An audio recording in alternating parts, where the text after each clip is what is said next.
Utara Malaysia. Hello, Oh, Malaysia. oh, great. Yeah, Malaysia.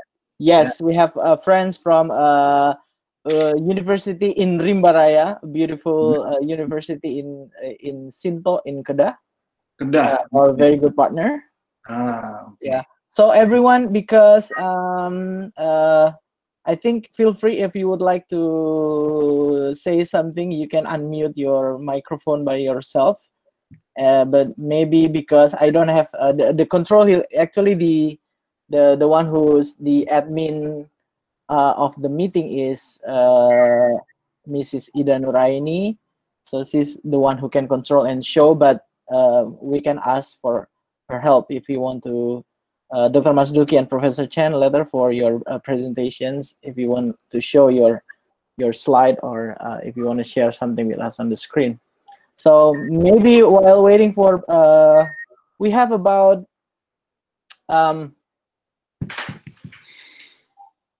2 hours, up to around 2 hours, 2.5 hours for our discussion today. And the participants, we invite everyone from the academics and also students from any countries to join us in our sharing today. And the topic that we talk is about our future, about the future of globalization. So I'm not sure whether we should really start now because Professor Chen is still in the process of joining us in this webinar, in this web conference. Maybe we can do small talk first, like, you know, Dr. Masduki want to, not only Dr. Masduki, the participants would like to say something, or maybe you can also start preparing your questions. You can write it on our chat menu. I think we have the chat menu over there.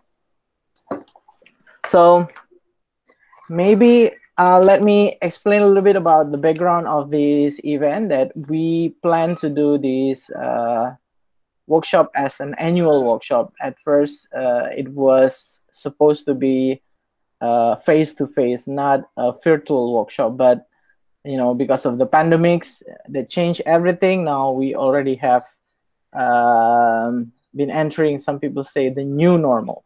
So the international program of the Communication Science Department, Universitas Islam Indonesia, with partners, we work together with our speaker. The first speaker, we're going to have Professor Chen from Chinese Culture University from Taiwan. And we also have Dr. Masduki from a lecturer, senior lecturer in Universitas Islam Indonesia. He just graduated from University of Munich, Germany. And our students are joining here from Universitas Islam Indonesia in Yogyakarta, and which is very famous with its cultural heritage, especially Japanese culture with Borobudur Temple and many ancient heritage. And we have students from University Utara Malaysia. If I'm not mistaken, we have also, we have some friends from the office. We have Gianni and Mrs. Ida. Gianni, can you tell me how many friends joining from University Utara Malaysia? Are you here? Are you there, Gianni? Hello? Okay. Yeah. And feel free if you'd like to turn your camera on so that we can see your face, because this is normal now. This is the new normal. Yeah, okay. Hi, Mrs. Ida. So how many friends from University of Utara Malaysia joining, planning to join us today? I think your microphone is still mute.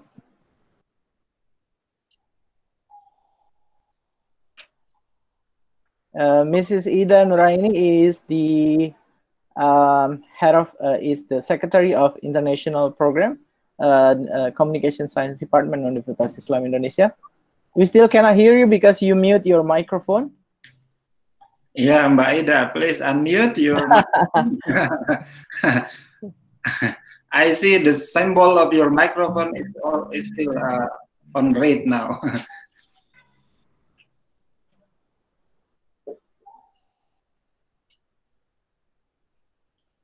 Okay, okay. Okay, and I see some students too. Welcome, and I see some familiars name. Hello, Sami, Mutia. I think. Oh, we have Mila. Mila, I think is from maybe from University of Malaysia. We have Swaiba. Hello, Swai. Sawadika.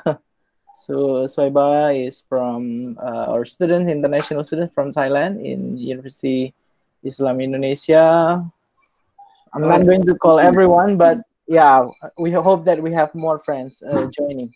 Oh yeah, Gianni just chat me that we have about 60 students from University of Malaysia registering for the program. I think they're still in the process of connecting and joining us. Okay, maybe without further ado, Dr. Masduki, do you think that we should start now? Maybe if for me, maybe it would be wise to give Mbak Ida a short time for like opening. Yeah, that will be great. Yeah, maybe it's good that why this workshop is very important. Why do we run this? We call it the Annual Globalization Workshop. In especially from the Communication Science Department. Mbak Ida, are you still with us? Okay. Maybe Dr. Masduki. Oh, okay. Yeah, sorry. Okay. We'd like to hear a few words from you to tell us a little bit about background. Why do we have this workshop, maybe, and why do you plan to make this like annual workshops?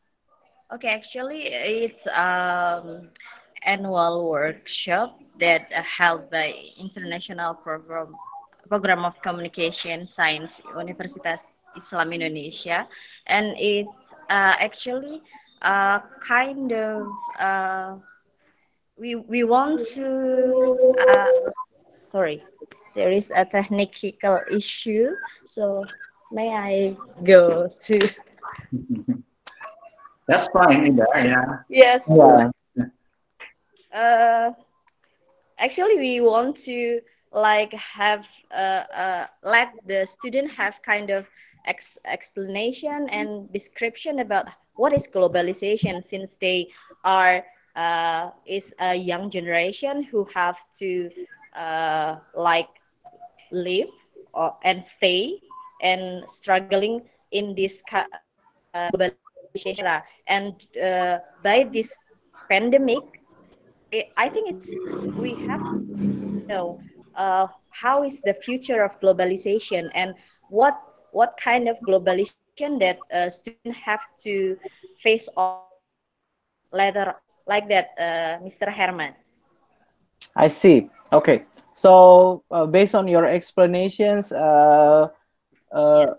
Mbak Ida or Mbak is what we call somebody like sister in Japanese language for our friends from other countries. So Mbak Ida want to say that this is actually this kind of workshop would like to help you, especially the students, about making the best preparation for the future, especially regarding with the the dynamics of the world. Like now we have the pandemics and we have the high tension in the near our archipelago in the South China Sea. So the idea is actually giving insights to the younger generations, especially the university students, about what need to be prepared, to deal with the future, especially in this global world, which is now dealing with many big issues and problems. So that's little introductions from our Secretary of International Program from Communication Science. Thank you, Maida, for sharing with us. So, and we have some students, and also we have some lecturer also joining. We have Mr. Nara. Hello, Mr. Nara. Welcome to our webinar today. And maybe we are also expecting students to hear, from you a little bit about what is your expectation from joining this kind of workshop while waiting for more friends to join. We already have 28 so far.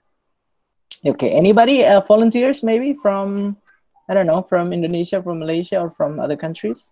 And I need to remind and inform you that actually this webinar will be recorded. We would like to ask for your permission. So maybe for those who are, already a celebrity in the social media, you have so many followers in Instagram, maybe you don't mind. But if you are a bit concerned with your privacy, we would like to remind you that this event will be recorded because we would like to share and give more benefits to other people who are not maybe joining now, so they can also join our workshop. Okay, maybe anybody from the participants would like to share your expectation. What do you expect from joining this webinar?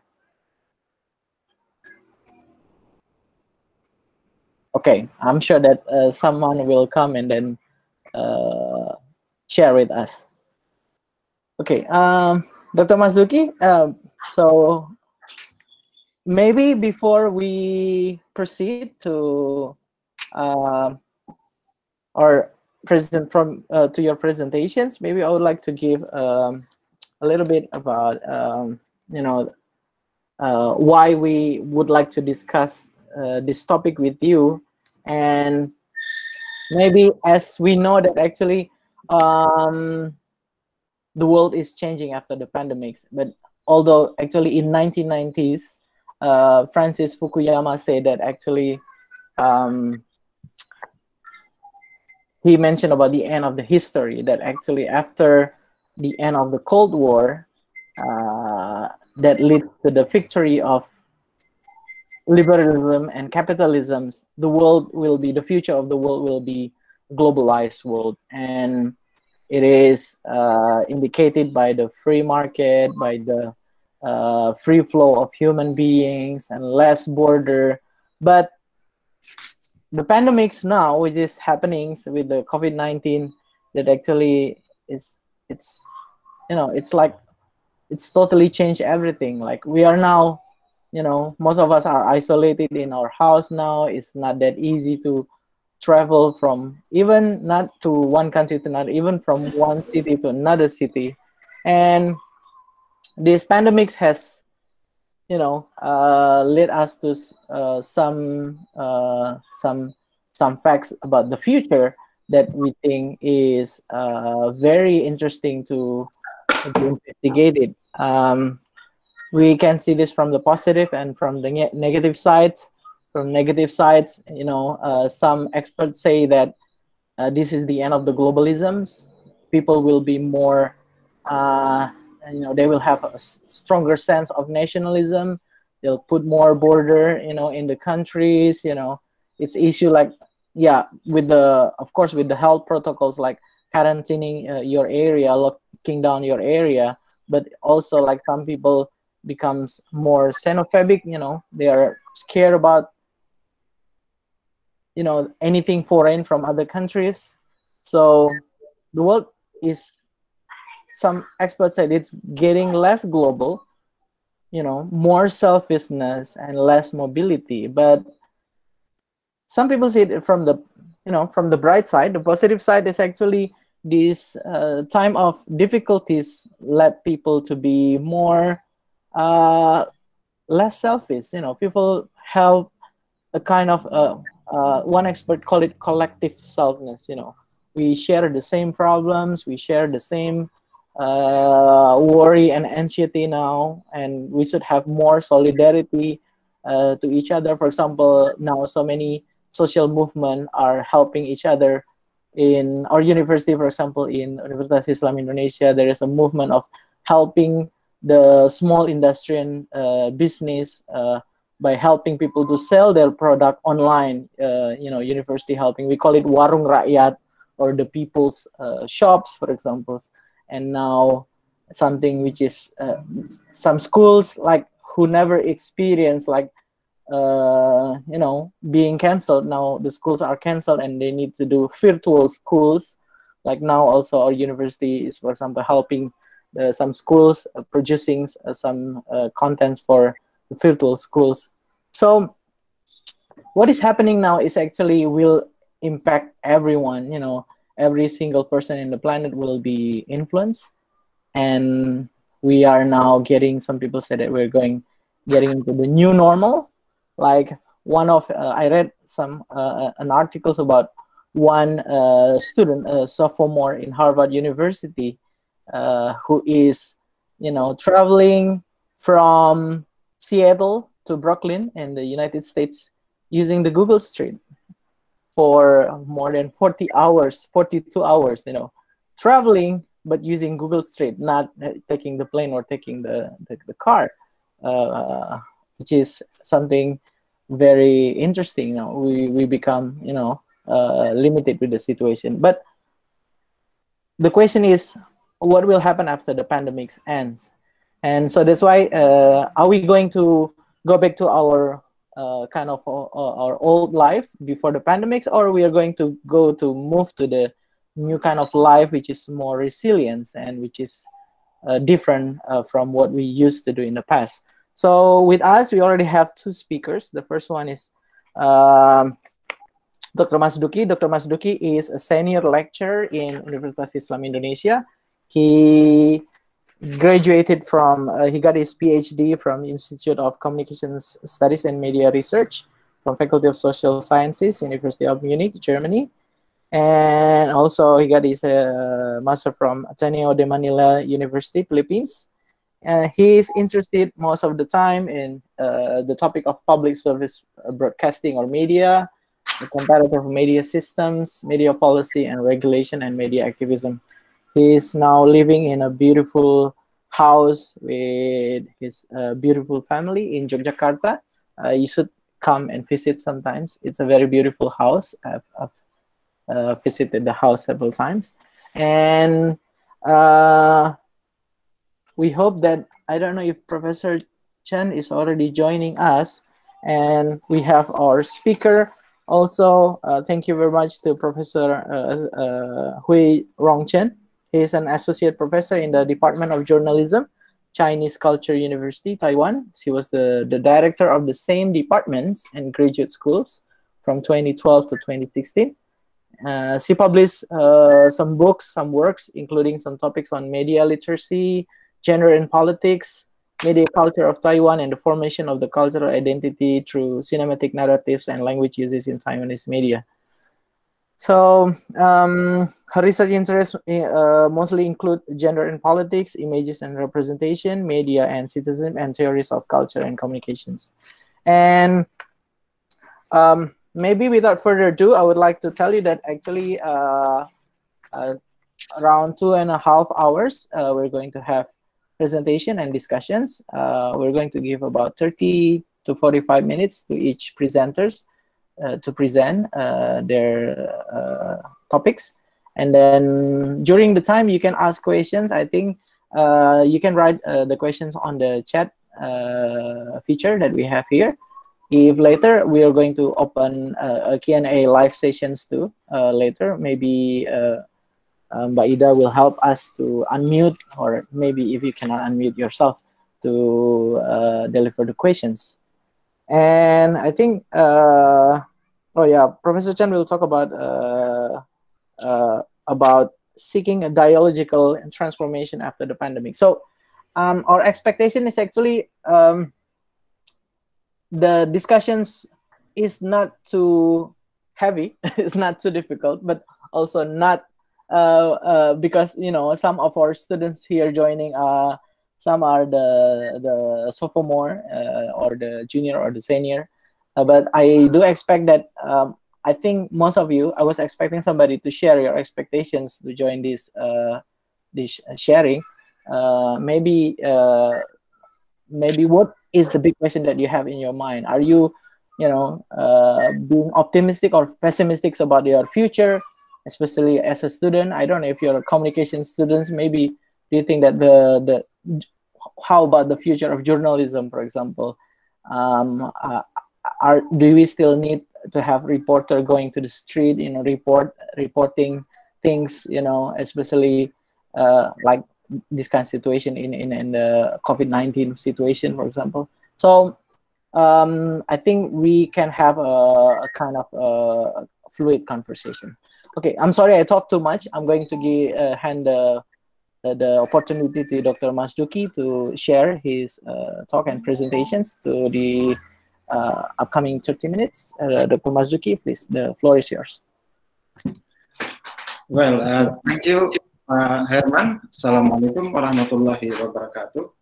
Waalaikumsalam. Just to make it sure, you can hear my voice clearly? Yes. Clear and loud and clear, sir. Wow, great, thank you. Well, again, I would like to say thank you to Mas Herman, or Pak Herman, yes, Pak Herman Felani, his full name, yes, for the very comprehensive introduction of mine. And I still remember that you visit my house frequently. Yeah. Thanks for that. And I also thank for your very macro introduction of our webinar topic today, which is, I totally agree with you that now we are facing a struggle of ideological war between, you mentioned about capitalism versus socialism. In case of Indonesia, I see we are facing like a struggle between Islamism, yeah, versus nationalism. So this is a very hot topic. But what I'm going to talk today is maybe not really about that. But yeah, I try to connect my PowerPoint presentation to this issue, of course. Before I start my presentation, I have to say again also a couple of things. First of all, I want to thank Mbak Ida, yeah, Mbak Ida Nurani, for very good preparation, very good organizations of these virtual meetings.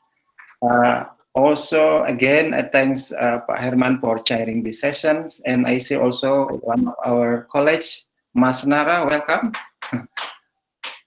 Thanks for joining us. And of course, my appreciation goes to all of our students from International program, Universitas Islam Indonesia, who are joining us now. I'm sure that you are in the hard time now, because at the same time, I guess some of you still participating in the final examination, right? While at the same time you join us, so this is a wonderful choice. Well, and then more importantly, I guess on behalf of myself, or also on behalf of our department, we have to welcome virtually to Professor, what I have to call here, Professor Chen. Yeah. For your time, for your visit, although your visit only in the virtual platform to our university, and I hope that today is not the last time we meet, but this is the first, and then in the future we have like a research collaboration, or maybe university to university collaboration in the future. So again, thank you. Well, let me start my presentation by showing you my PowerPoint. Welcome to Professor Chen. She now join us. Okay. Welcome, Professor Rong Chen from Chinese Culture University, Taiwan. Thank you for joining us. Yes, Dr. Masduki, please, you can proceed. Okay, because this is my first time using Google Meet, so I have to, looking for the technical tool to show my presentation slides. So please give me. Sure. Okay. While Dr. Masduki is preparing for his presentations, I would like to again welcome Professor Huey Rong Chen. Thank you for joining us, Professor. How is it in Taiwan now?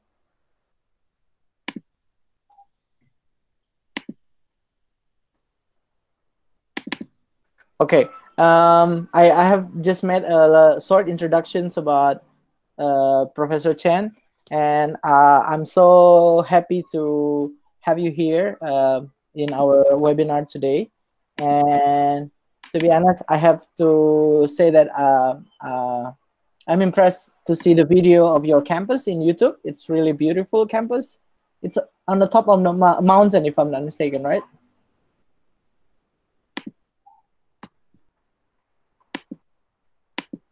Yeah, your microphone is mute, Professor Chen, so we cannot.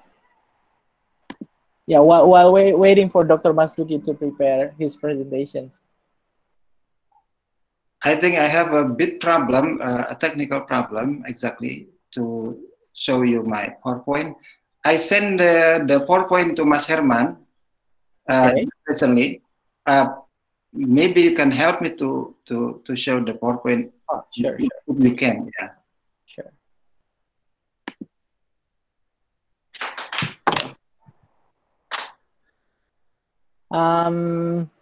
Maybe if, okay, thank you. I think Baida is helping us, sharing the presentations. Yeah, and again, welcome to Professor Chen. I'm happy to see you here virtually. Yes, maybe I just made a brief introduction about Professor Chen. So maybe I will again reintroduce you just in case I make some mistakes. I made some wrong informations, because this is the time of not only pandemic but also infodemics, you know, where people spread hoax and fake news. So I don't want to spread hoax or fake news. Your microphone is still mute anyway, Professor Chen. So we cannot hear anything from you. So Professor Chen is an associate professor in the Department of Journalism in the Chinese Culture University, Taiwan. It's a beautiful university on the top of mountain, if I'm not mistaken. And I think I watched in YouTube that in 2018 they got World Guinness record for the longest rainbow in, you can see rainbow 9 hours from the campus. It's really beautiful, I think. So she was the director of the same department in Department of Journalism and Graduate School from 2012 and 2016. Her published works includes topics on media literacy, gender and politics, media culture of Taiwan, and the formation of cultural identity through cinematic narratives and language uses in Taiwanese media. She was also the organizer of 2018 IADA, Internationalization of Dialogue Analysis in Taipei Conference, and the editor of the journal Language and Dialogue 2020, with special issue Dialogue and Ways of Relating. Her most recent publication is Action, Agencies, and Manipulations, Citizens, Netizens, Algorithms, and Zombies in the Age of Social Media. In the book, The Consolidation of and the Assault to Democracy Under the Development of Digital Technologies, which is, I think, now still published in Chinese in 2020. And her research interests include gender and politics, images and representation, media and citizenship, and theories of cultures and communications. And Professor Chen, we have Dr. Masduki who will be speaking first. We have about 30 to 45 minutes. Dr. Masduki is our senior lecturers in communications departments, Universitas Islam Indonesia. He got his PhD from University of Munich, Germany, and his master from Ateneo de Manila University. And his academic interest is mostly on public service, broadcasting media, comparative media system, media policy and regulation, and media activism. Okay, I already talked too much, so I'm going to help Dr. Masduki to share his presentations. So, okay. By that, can you?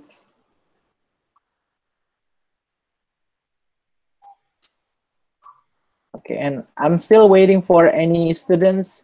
Yeah, Professor Chen, that we have students from not only from Universitas Islam Indonesia, we also have students from University Utara Malaysia joining us from Kedah. Sinto, it's close to the border with Thailand, joining us in and some friends, and we have lecturers also. We have Mr. Nara, we have Dr. Subhan joining our event today. So wait, I'm still hoping. Okay, I think it's on now. Dr. Masduki, your presentation, I think. Thank you. You can start. Just to make sure who is operating this, is it you or Ida? It's Miss Ida. Okay, thank you, Mbak Ida, again, and Mbak Herman. So I can join now. I can continue now my presentations. Well, this is the title of my presentation, Questioning Globalization After Pandemic COVID-19, and Pak Herman already mentioned about me. My name is Masduki. I'm a lecturer at the Department of Communications, Universitas Islam Indonesia, Yogyakarta. And this is a good start, I guess, the first slide, because it's showing up. Just back to the first slide, Ida. Back again to the first slide. This is a good start because the slide showing us the current status of our campus, right? Yeah, that's true. I have to say thanks to Mas Ali Minanto who sent me this picture, this very lovely photographic picture, because it shows us the main gate of Universitas Islam Indonesia, which is remain closed, which is remain lockdown. Yeah? But it's still beautiful.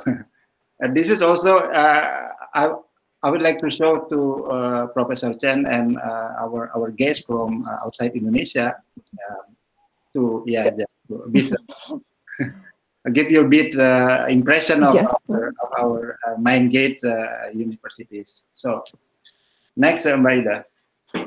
Thank you for the virtual campus tour, Dr. Masduki. Okay. To make my presentation is chronological, so this is showing you the slide showing you about the order of my presentation, the flow of my talk today. I will start with the definition of globalization, and then followed by a short discussion about the correlation, the linking between COVID-19 pandemic and the globalizations, and then what have been changes of our everyday life following the pandemic, especially in Indonesia. And then we'll move to the end of my presentation. Is it more or less about the new normal, the new term that popularized by our government, normal baru. Mas Herman also already mentioned about kenormalan baru. Yeah?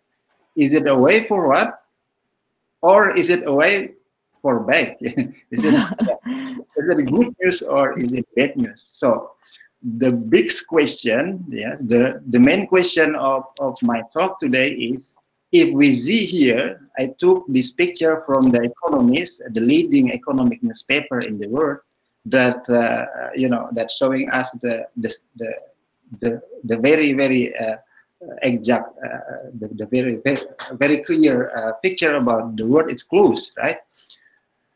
The world is temporarily closed now. How about the globalization? Is it also closed, or is it still going on?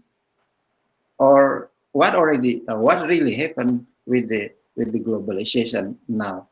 So this is the question that guide this talk to you today. Next slide, Mbak Ida. And I'm happy to talk this, although I have it's like I'm not so confident to talk about the globalization, but I'm happy that my colleagues, Maida, Mas Herman, choose this topic, because for me, talking about COVID-19 is not only interesting, is no longer interesting if we talk only about the public health behind this COVID-19. For me, as a communication observer, COVID has multiple codes, right? So when we talk about COVID-19 in Indonesia during the last 3 months, I'm sure, connect with at least 3 different topics here. For instance, we try to correlate COVID-19 with the politics of communication blunders, blunders of communication done by government officers when they, publish the number of dates every day, when they publish, a statement that ordering people to do 1, 2, 3, and etc. And then when we also talk about COVID-19, we always talk about how this country, or maybe also neighboring countries in Southeast Asia, foster people, foster companies, foster, government officer, not only in Jakarta, but in all of Indonesian provinces, to recover the crisis of our economic situation. And then also, we paid attention to the disruption of lifestyle and of mobility between, Indonesia to outside, or also between a particular province in Indonesia to the other province. So, but today we chose a very challenging topic about how COVID-19 revisit, rechanging, recollecting our notion about globalization as a way of our life. Because if I refer to John Blomat, a sociologist, he said that COVID-19 is a good example of globalization process now. So again, this is a good topic, a very good topic for us today. Although, again, I'm not a sociologist, I'm not too confident to talk about this, but yeah, I try to discuss, try as best as I can to discuss with you on this topic. Well, next slide, Baida. So here, if we use the economic perspective, the globalization is understood like this. Yes, it is a process in which business operating at the international level. It is a tendency toward the international. So the keywords here, the international, the global investment, trade, information technology, etc. And of course, also not only about the economic issues. If we discuss about globalization, it should be about the transmission of ideas, values, and meaning across the world. And then in some cases, it's also about the decline of the nation state. Yes, the decline of our identity as Indonesian, for example, or our identity as Islamic, religious people. So, in summary, globalization can also be said by a worldwide movement toward economic, financial, communication, and trade integration. This is from the economic perspective. If we try to, to define globalization from the sociological perspective, for instance, we use the thought from Adorno, one of the members of the Frankfurt School from Germany. Is it the critically commodified and massified culture toward a single global product? Yeah, right.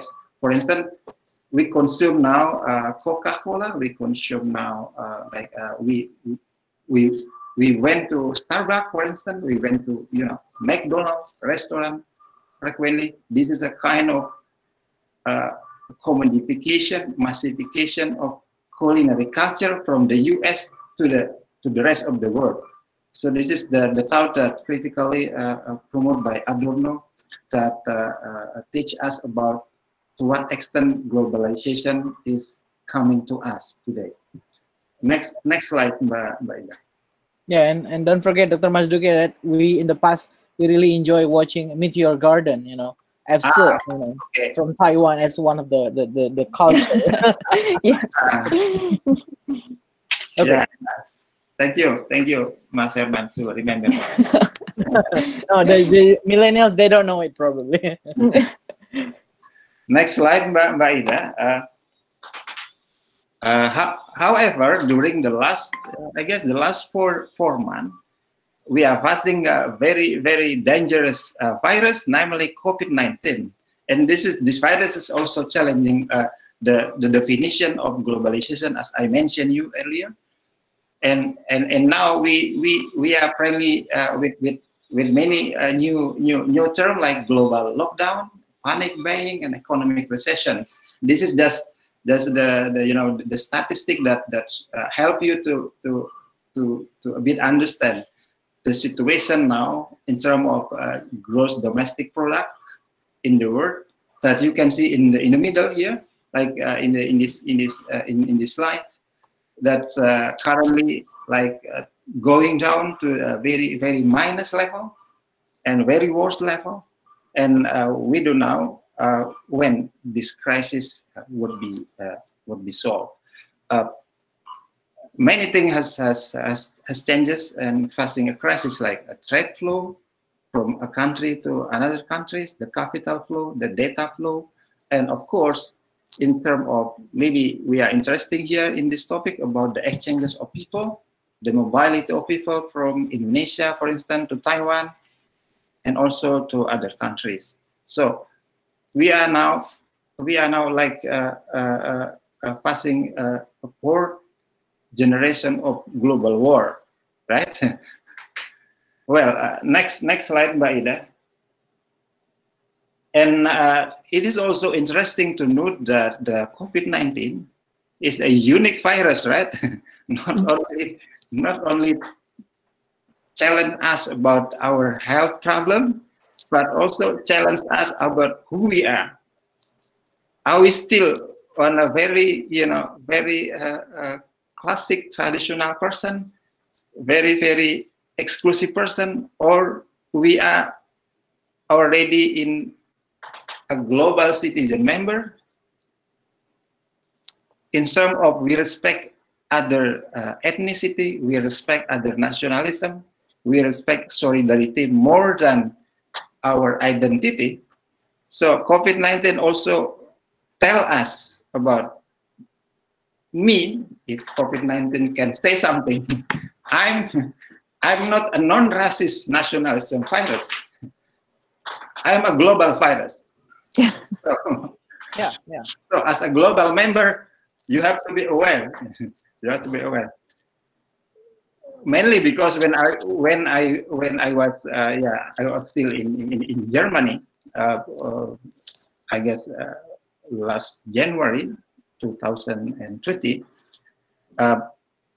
Well, Germany is one of the countries that still heading a critical issue about racism, anti-European movement, anti-Asian movement. And the COVID-19, when it comes, it triggers these issues, So, and the other part of the work, we also found like the anti-China racism promoted by Donald Trump, of course, right, in the US. So, but what happened later after Trump, like promoting anti-China racism, we see that the cases of COVID-19 in the US, in terms of death, is the biggest number. Yeah.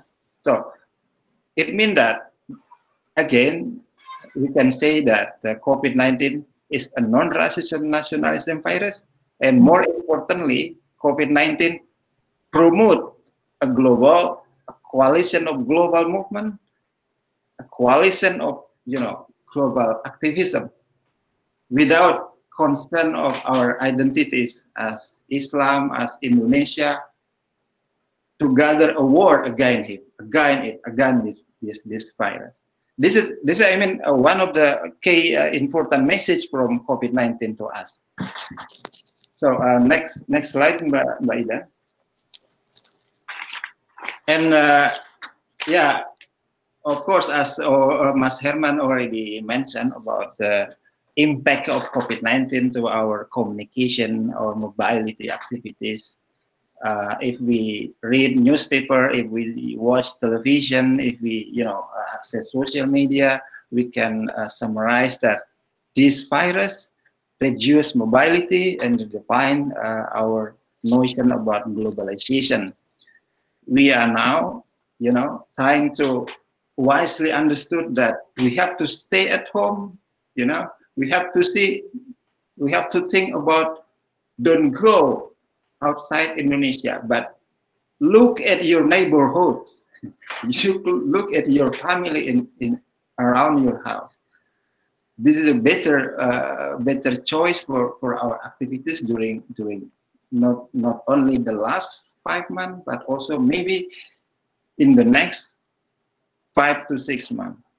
This metric just I took from Growth from Knowledge. It is a company from Germany that showing us the impact of COVID-19 on travel behavior in Germany. I'm looking to hear and to see also the similar explanation, maybe what the COVID impacts on travel behavior in Taiwan later from Professor Chen. Mainly because I don't have so far the explanation like this on what impact of COVID-19 from Indonesia. Maybe Mas Herman or Mas Nara later can help me to explain this issue. Okay, next Mbak Ida. Next slides.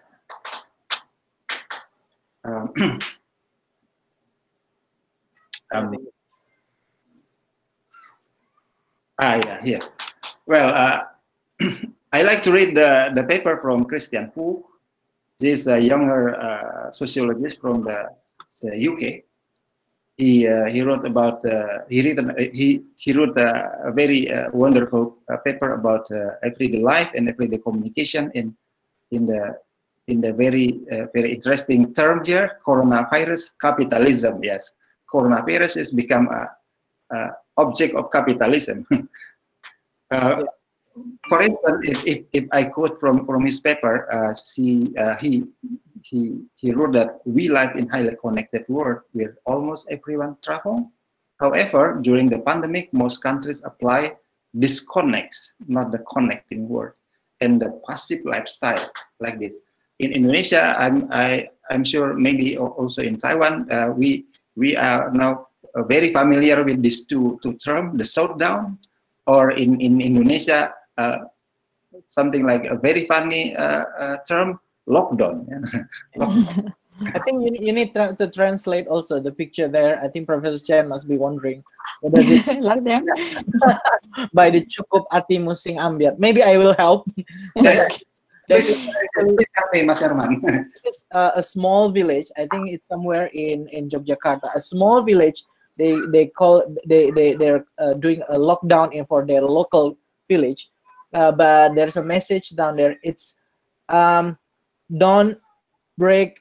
You can break my heart, but don't break your health. That's the point. Okay. Yeah, this is one of the very very much corner in Yogyakarta or I mean other part of the Indonesia.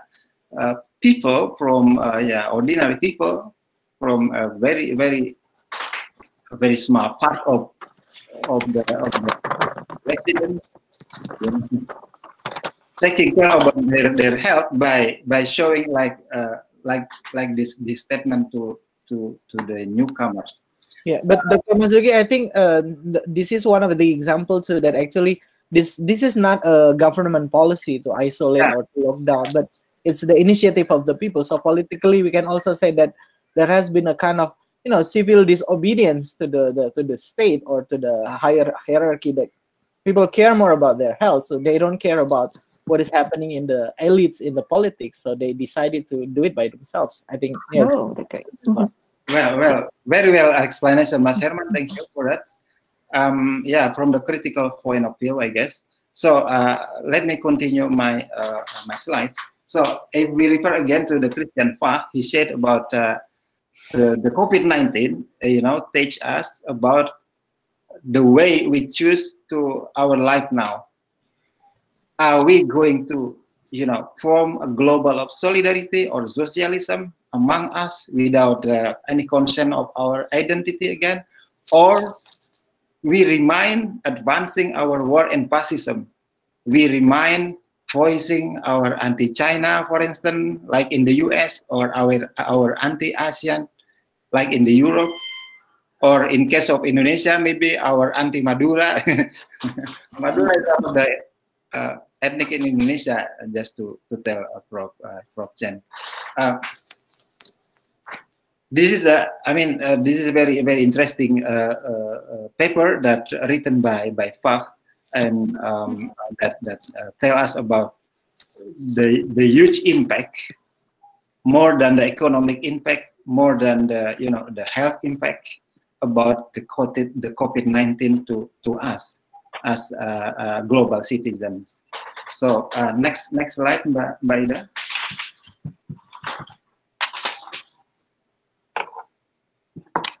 Well, if you see this slide, this is one of the, I guess, not only Indonesian government proposed their citizen, but also people around the world. That I use bahasa Jawa here, Mas Herman. Yes. But it's the term for doing it together, and they were doing it alone. Yeah, from individual side, but not from collective sides. So we are now, maybe I'm not sure, is this like a temporary phenomena, or maybe this phenomena is going to be stable, or is going to be a normal, permanent, prominent situations. Collectivists, we are in the past, before COVID-19 come to us, we are, I guess, a collectivist man, a collectivist people, but now we are like pushing to be an individualistic people, societies. In Java, in Java, the biggest ethnic in Indonesia, I always remember with the special term, or maybe slogan. Mas Herman maybe can help me also to explain. Mangan orang mangan kumpul, right? Yeah, the most important is to be together, even if we don't have enough food to eat. Yeah, this is very influential term, referred to the ideology of collectiveness in Japanese societies. But now, and maybe the next 1 or 2 years, I don't know, there's like a conflicting norm between being collectivist and being individualist, being with family or being with people outside the family, or being individualistic. Okay, this is also a good message, a good impact. I mean, a bad impact from COVID-19 that we have to aware about it. Mbak Ida, next slide. Yeah, Dr. Masduki, I need to remind that you still have about around 10 minutes, for presenting. Okay, yeah. I try to manage before 10 minutes. I will end my presentations. So now I'm asking you to see these 3 possible scenarios that proposed by Saltami, one of the scholars from Middle Eastern countries. Arriving from the new popular term about the new normal. Is the new normal is a way forward? Is it a good choice for us or no? But if we going back to what I mentioned earlier about, are we going to like back to our local our original culture as a collectivist, being a local people, or are we now trying to adapt, to introduce a bit bigger society for us, like a regionalization, like not only as Indonesian, for instance, as a Taiwanese, but we are like as the Asian society, right? Or we continue our notion, our critical acceptance of being a global societies because of this COVID-19. Yeah, we learned very much about how COVID-19, come from the firstly found in Wuhan, China, and then travel all over the world, simply driven by mobility of people around the world, right? And then now we have to choose in this present period that we call it a new normal period. Are we going to still accept the globalization, a global citizen identity, or we try to be a more local, or we are in the middle between to be a global or to be a very local, or maybe we have also another possible scenario. This is just a slide that maybe after I finish my presentation we can discuss it. Okay. Okay, Mbak Ida, next slide. For me, or maybe for most of us that respect for environment, we have like our choice, I guess. Our choice is that we have to find out a better and sustainable life, and at the same time we have to respect of our local products, because this is also what we learn from COVID-19, right? Because before the COVID-19 come to us, maybe our culinary habit, we frequently go to the like international brand, like the global brand, that forget us about the local brands. I will tell you later what is the correlation between this campaign, this notion, exactly with our topic today. Next slide, Mbak Ida. However, if we for example choose that, okay, now we are better to be a very local people, and we consume only local technology, we consume only local culinary. However, if we look at our activity today, our activity in the last five months, I guess, we work from home, but at the same time, we are consume a global brand. We are consume a global product, meaning that we are still a global society. We are still, I mean, connect with the global brand, with the global corporations. We are not really choose. We are not really aware about the local product, the local a brand of us that we should consume in order to showing the our respect to local people, local society. That which is teach us by the COVID-19. If I refer to this is like a research from the research finding from the decoding the economic COVID-19 from the ikut. So I think this can be give insight to the students that okay, yeah, thinking about the future, ICT, AI, e-commerce will be, like growing rapidly, but some like tourism's, aviation will be very highly challenged after the pandemic, right? Yeah. Thank you, Pak Herman. This is just showing us from the right side. This is the potential winners. We see here, for instance, the ICT, the e-commerce, the medication, of course, the food processing and retail, the personal healthcare. It's mostly about the ICT-based companies. Mm-hmm. And if we refer to our study of communication, this is more or less about our future, right? Yes. So our future is very good now. If we see these findings. So what I'm going to talk is that COVID-19, yes, at one side, pushing us to be stay at home, and pushing us to be a very local member of society, but at the same time, still pushing us to be a global society, to be a global, consumer. Okay.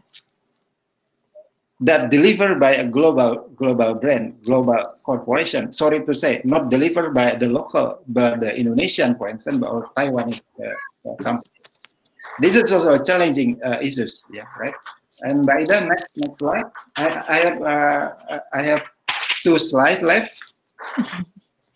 This is just showing you the global brand I mentioned earlier about the. Yeah, we work at home, but we consume this kind of global corporation services. So back to my question in the first slide. The world is closed temporarily, but how about globalization? Is globalization going to be closed also, or globalization is still exists? So my answer so far is that globalization still exists, but in the new way, in the new approach of us. We don't have to travel to Taiwan if we want to. I mean, if we want to show that we are a global citizen, we can just stay at home. But we use Google Meet, we use WhatsApp, and then we can say that I'm a global citizen. So COVID-19, meaning that COVID-19 empowering the established global ICT brands. New normal can be understood as a better domination of global ICTs from the critical point of view. Lastly, my observation is that COVID-19 only distract, only like in bahasa Indonesia maybe mencubit hanya mencubit Mas Herman. Can you pinching? Just a little bit. Globalization, but not finish it.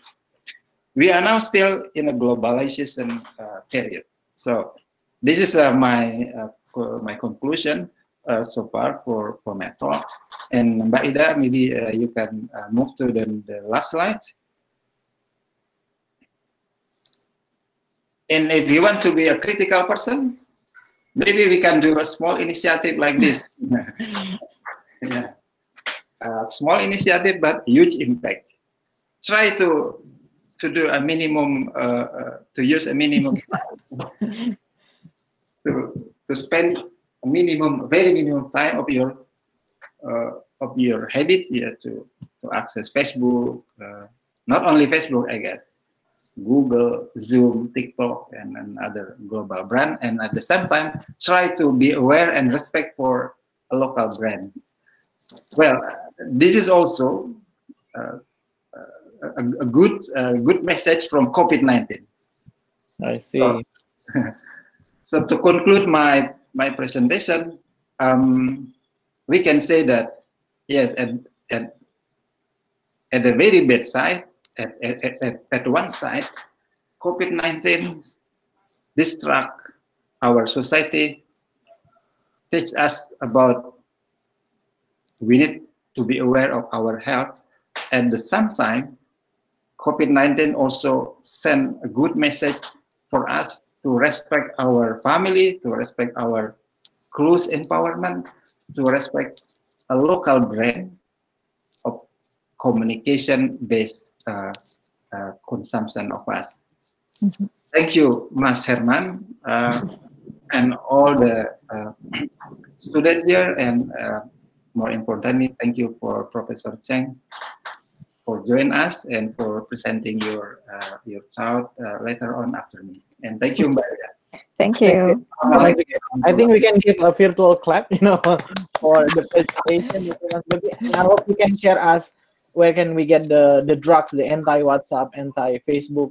Maybe if the pharmacists that sell the medicines, we can buy it as well. So we'll be more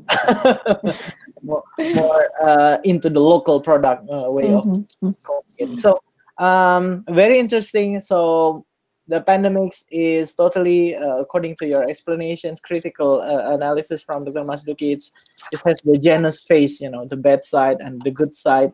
But the good news is that it has a good future for us who are in the communications department, because the new media, especially the ICT, will be like the one leading the future. So we would like to know more about this future of globalization from Professor Chen. I think I got your title, very interesting. I think, correct me if I'm wrong, but it's Reflexivity of Globalizations, Seeking a Dialogical Transformation After the Pandemic. Yes. We'll be happy to hear from you, but I have to clarify. I think I disagree with Dr. Masduki that we don't need to go to Taiwan. I still want to go to Taiwan. Your beautiful campus and the rainbow, the long rainbow from. Oh yes. It was joking. Don't worry. No worry. You do need to come to our university and not to see it only from the small hole in the gates. You have to come and maybe visit us. Okay. So, Okay. Professor Chen, you have about 30 to 45 minutes for your presentation, and then for our audience and our webinars participants, feel free to write down your questions on the chat sessions. While later we're going to have a live Q&A as well. Please, Okay. Professor Chen, the floor is yours. Okay. So Ida, can you show the slide? Can you hear me? Yeah, yeah. Okay, good. Professor, I haven't reached your email. Can You haven't received my email? Yes, yes. Can you? Unbelievable. Okay, sorry. If you have the file on your computer, I think you can also show it directly by, I use a different computer. That's why. Okay, that's also a new normal way of life. We have some. Yes. Okay, let me see. Let me see if I have sent. I think I have sent you the PPT. I sent you the PPT already. I see. So, Ida, can you check your email again? Or Maybe, I hope it's the right email address. yes. Forward. Okay, maybe while waiting, I'm going to give like opportunity for the students. Maybe if you would like to, or the participants, if you would like to say something interesting, related to Dr. Masduki's presentation previously, or feel free if you have like something that you really want to know from either Professor Chen and also Dr. Masduki.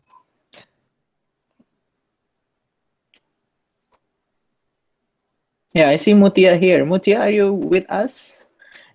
This is also the new good things from the COVID, when Dr. Masduki said about see the good side as well. One of the good side is that most of you now, you don't need to worry about what to dress, to join your class. Right? What to wear, you don't need to think. It's very common now. We have business meeting without pants. I mean, you just like with the shorts, or maybe in Indonesia we use the sarung. You don't care about the outfit for the meeting. Oh, I think we get the slide already. So it's okay also to show yourself, your video. You don't need to worry about your. Okay, I think it's on already. The slide. Okay, good. Yes. Okay. So this is my topic. It looks very daunting to you, and so I will explain those jargons or those terms. But basically, it is a very traditional concept of globalization. Only with the series, I think it's proposed like 20 or 30 years ago. Those scholars, they already have some reflexivity. They already think about whether this is the right way to conceptualize globalization or not. And so I think a lot of some of the definitions Professor Masduki already mentioned in his presentation, so that's quite good, because I think we can have some we have some common thing between our presentations. Okay, so Ida, we can go to the next slide.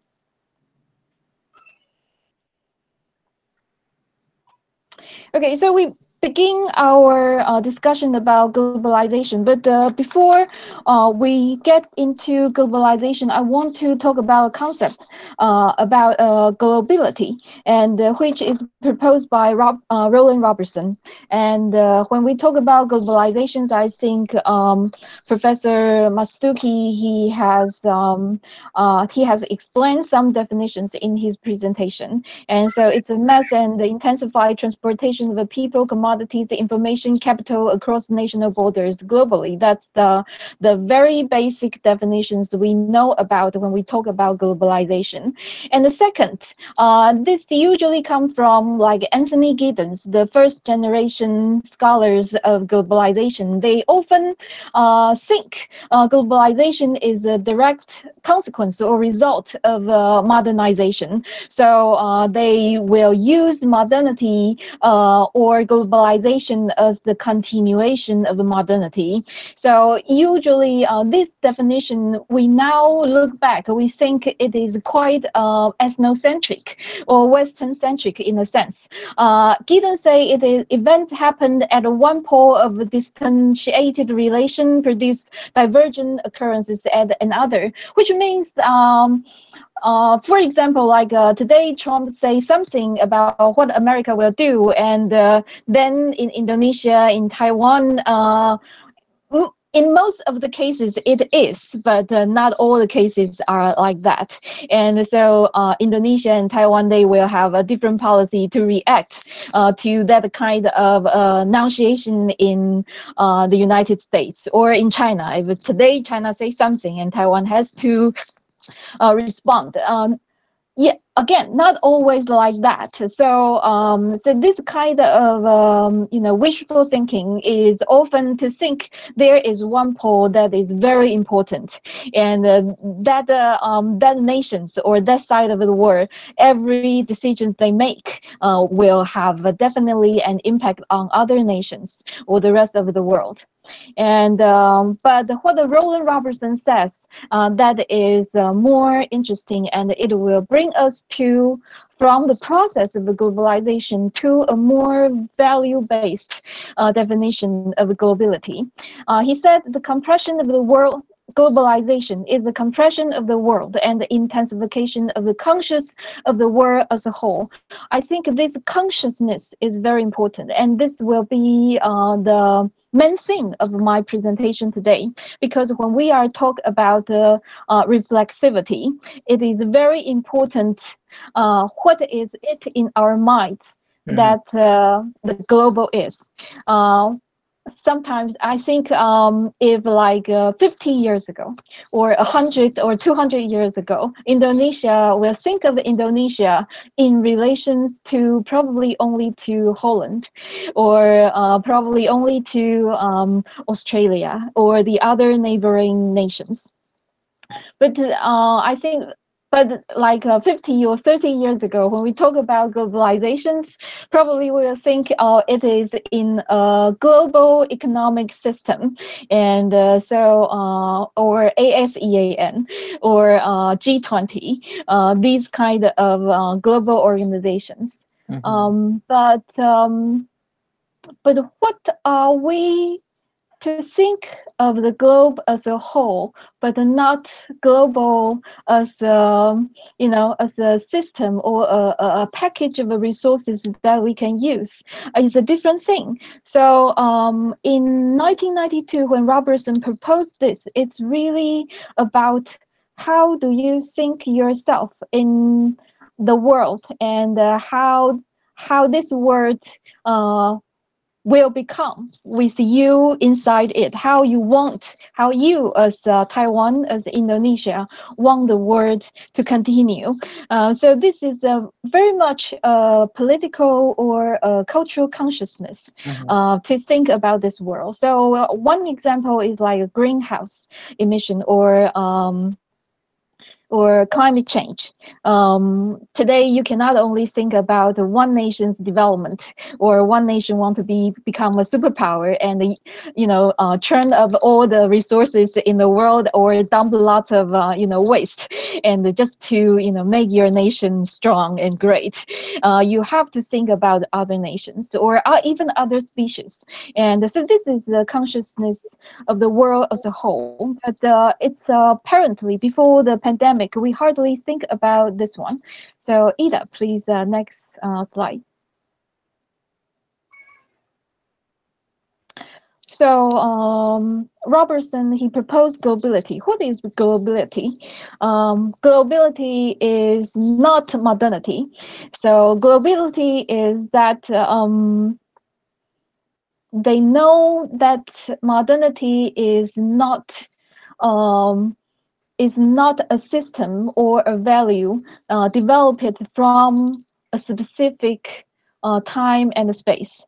For example, that Europe doesn't hold the definition of a modernity.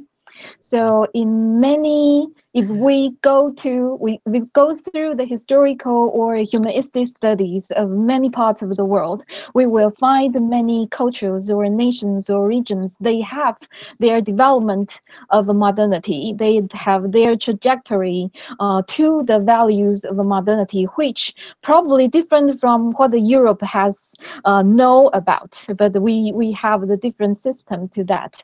And the globalization is not simply a consequence of modernity.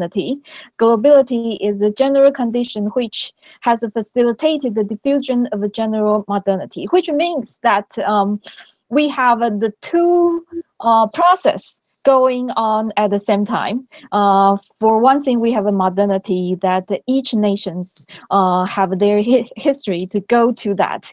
On the other, we have a globalization that we cannot totally know about modernity until we know that many systems of modernity. So I remember that in '95 there's a book edited by, I think, Roland Robertson is inside. It's Global Modernities with an S. So it's a plural. Modernity is a plural thing. It's not a single thing. Yes, it's not a singular phenomenon or a singular system. So globalization, if you talk about globalization, you need to put at least these two together. So that's why Roland Robertson said it is the interpenetrations of the global and the local, or is actually the interpenetrations of different locals. And so I think we have this experiences, especially in Asian nations. We often, interact with the different cultures, and either from the Western societies or interact with each other. So I think we have these experiences more, more real, more concrete. So the problem of globalization, so people probably want to ask, so after like 92, when Roland Robertson proposed the concept of globalization, it actually never occurs to us what globalization really is until like recent 5 or 10 years, when we realized that we only have one globe. There is no plan B, and we start to push ourselves to think for the globe rather than for ourselves. But still, when we talk about globalization, people are still talking about globalization become a homogenized systems, or how to make my product be bought by the whole world or something like that.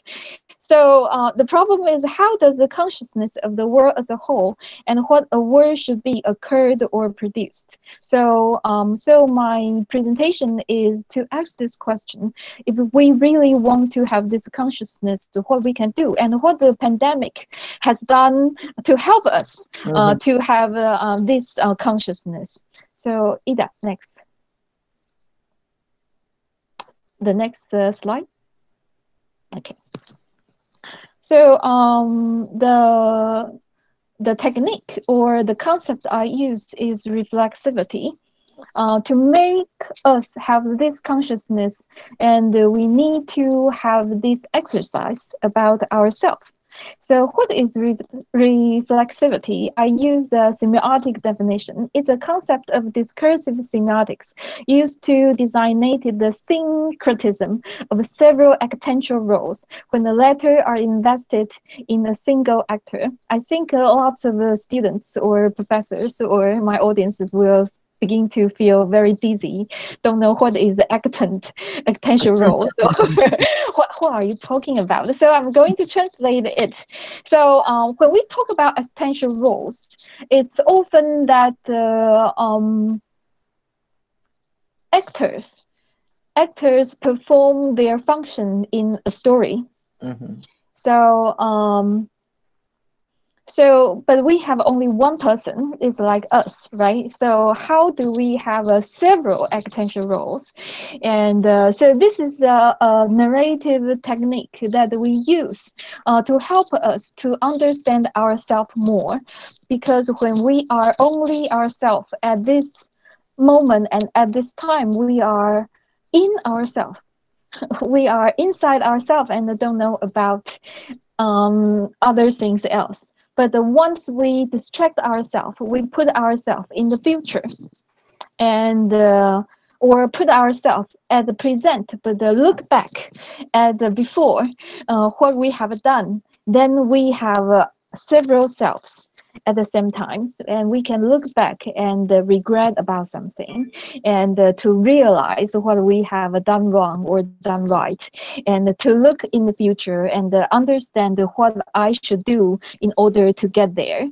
So one is able to use him, her, or itself as the agency to understand ourselves through the inclusion of the other. So the techniques are have many different ways. You don't have to split yourself in different, temporal positions. You can use also your friends, your neighbors. Usually we will say the other, which are the peoples or the group or communities you often don't know much about, but are around you, inside your communities, inside your societies. And so respectfully approached. We often talk about others as they are objects, or as they cannot hear us. For example, if I say something about China and they are really bad or something like that, and then I position them as the other. I don't, approach them respectfully and to treat them as equals. So this other is our equals and beside us, and so we have to use these, make us the agency, and to talk with these others or the past self or the future self, so we can know there are different selves in different times. We put them together and we start a dialogue, so we will understand ourselves more. So this is the technique that we can use. So then lead to my next question. The next question is, how can we have this consciousness of the world as a whole through reflexivity to respectfully approach the other in the global setting? So to better know the objective situation of global connectedness and to have a normative response to the challenges of some unconstrained forces of globalizations. So so then I'm going to explore whether there are some mechanisms that we can use to produce this reflexivity, so we have this consciousness. So next slide.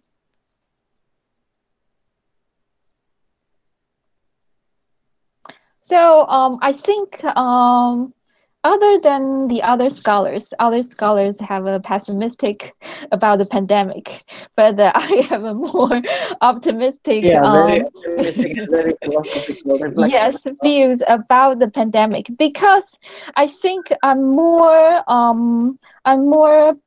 pessimistic about I'm more passive about what globalization was before, and before the pandemic, and COVID-19, they put new barriers to slow down the process. Slow down the process of globalizations. And so it is slow down the process of mass transportation of people, right? And more pollutions and in a very short of a time. And to slow down the process of capital investment. So financially, it slowed down the capitalists, how they use the global financial market to make huge of money, but leave lots of debts to the other sections of the societies. Something like some that. experts say that it's the COVID-19 is also killing the neoliberalism and capitalism. Yes, the globalism, and in a way is kind of a different from globalization. Globalism is often people who think that is the only one way to make our world go forward, but actually all the benefits goes to the global elites. So usually when we talk about globalism, it refers to the value system of the global elites who are the major beneficiaries of the globalizations. But for the other, for example, like a working class and or like the developing societies, they usually take in lots of pollutions, or they have workers go abroad to make money, cannot stay in their societies, these kind of things. So COVID-19, they closed borders, they have a travel bans, paralyzed supply chains, and export restrictions. At the first glance, you will think this is really a bad thing, but think again. And probably later I will talk about that. And the second is a highlight for the environment, right? Yes, it's some environmentalists say that the earth is healing because of the COVID-19. Yes, so you see the dolphin surface again. You see the sea turtle surface again. So actually, for the other species or the other actors of our globe, it's actually a good thing. And the second, I think it gives us a warning, or it reminds us that the previous stage of globalization, how dangerous it was. It is the risk of dependency, especially for the manufacturing section. Remember the mask. I think from March to May, the whole world has a very panic shortage of face masks, because when they realize they need to have a face mask, they don't have it because they think, oh, we have a China, they can produce lots of face masks for us. But at that time, China, they need face masks, or all their factories cannot open at that time. So the whole world couldn't. So face masks is a product that has very low techniques. It really doesn't require that much technologies. But in Professor Chen, that actually Indonesia, early January, February, we sold most of our face masks to China, because at the time we think that, oh, we're free from the COVID-19. Yes.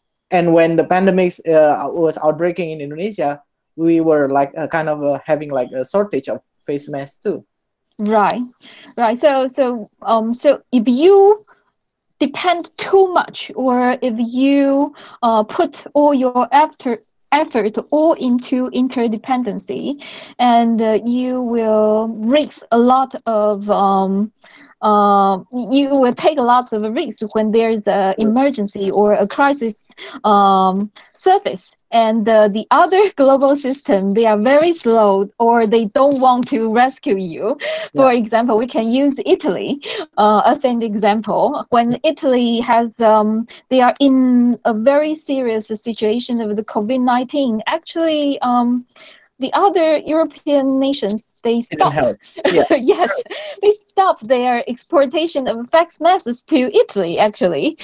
So they only donate, or Italy couldn't get any, support from, even within the EU. So it's really bizarre, and so there is really a risk of a dependency here. You should really um, so the globalization in the previous age before the pandemic, they use the whole world as an assembly line and think we can dissect all the manufacturing process, and then we can combine them together, and you find no, we cannot.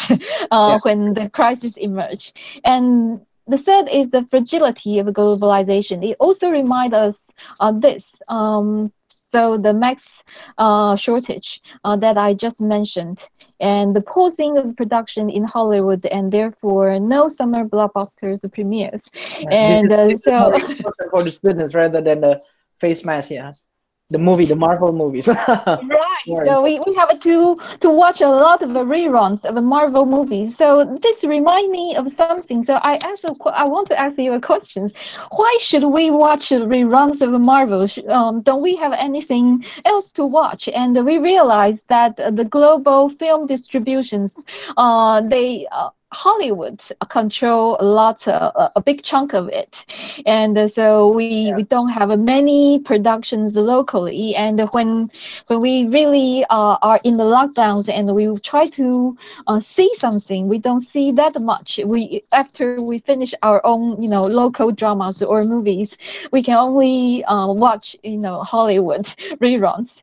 And the fourth is lots of because lots of global brands, they use China as their assembly line or manufacturing centers, and so they are, entangled with China a lot. But with this COVID-19, we gradually realize it's probably not a very good strategy to, to connect you with one single source too much. You need to diversify rather than simply only one huge nation in Asia. I think later I will talk about this. When people talk about Asia, they often think about China and then Japan and then Korea and nothing else. And Even there are ASEAN many. is not considered to be ASEAN.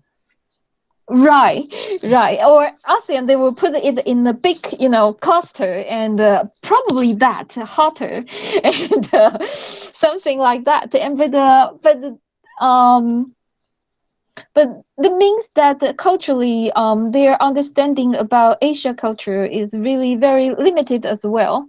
Um, big countries, they are in control of the meaning system of the Asia, and China is in control of the whole China, or they would say Greater China. So it's really not a good what I say, not a good strategy to put us too closely entangled with one nations in terms of our production or market, or other programs. And the fifth, yes, the fifth is that we do see the net revenue fall from globalizations, and it does slow down the process of the globalization. But I want to say it is also a good thing, because or probably the best thing, when people see the first impact is actually the workers who cannot, for example, like restaurants or the little businesses of the locals. They are the business that take the most serious blows of this COVID-19 crisis. But then we start to think about how to distribute our wealth or our resources more equally within our national or local communities. So I think COVID-19 forced us to think about all the past things of the previous stage of globalization. Okay, next slide.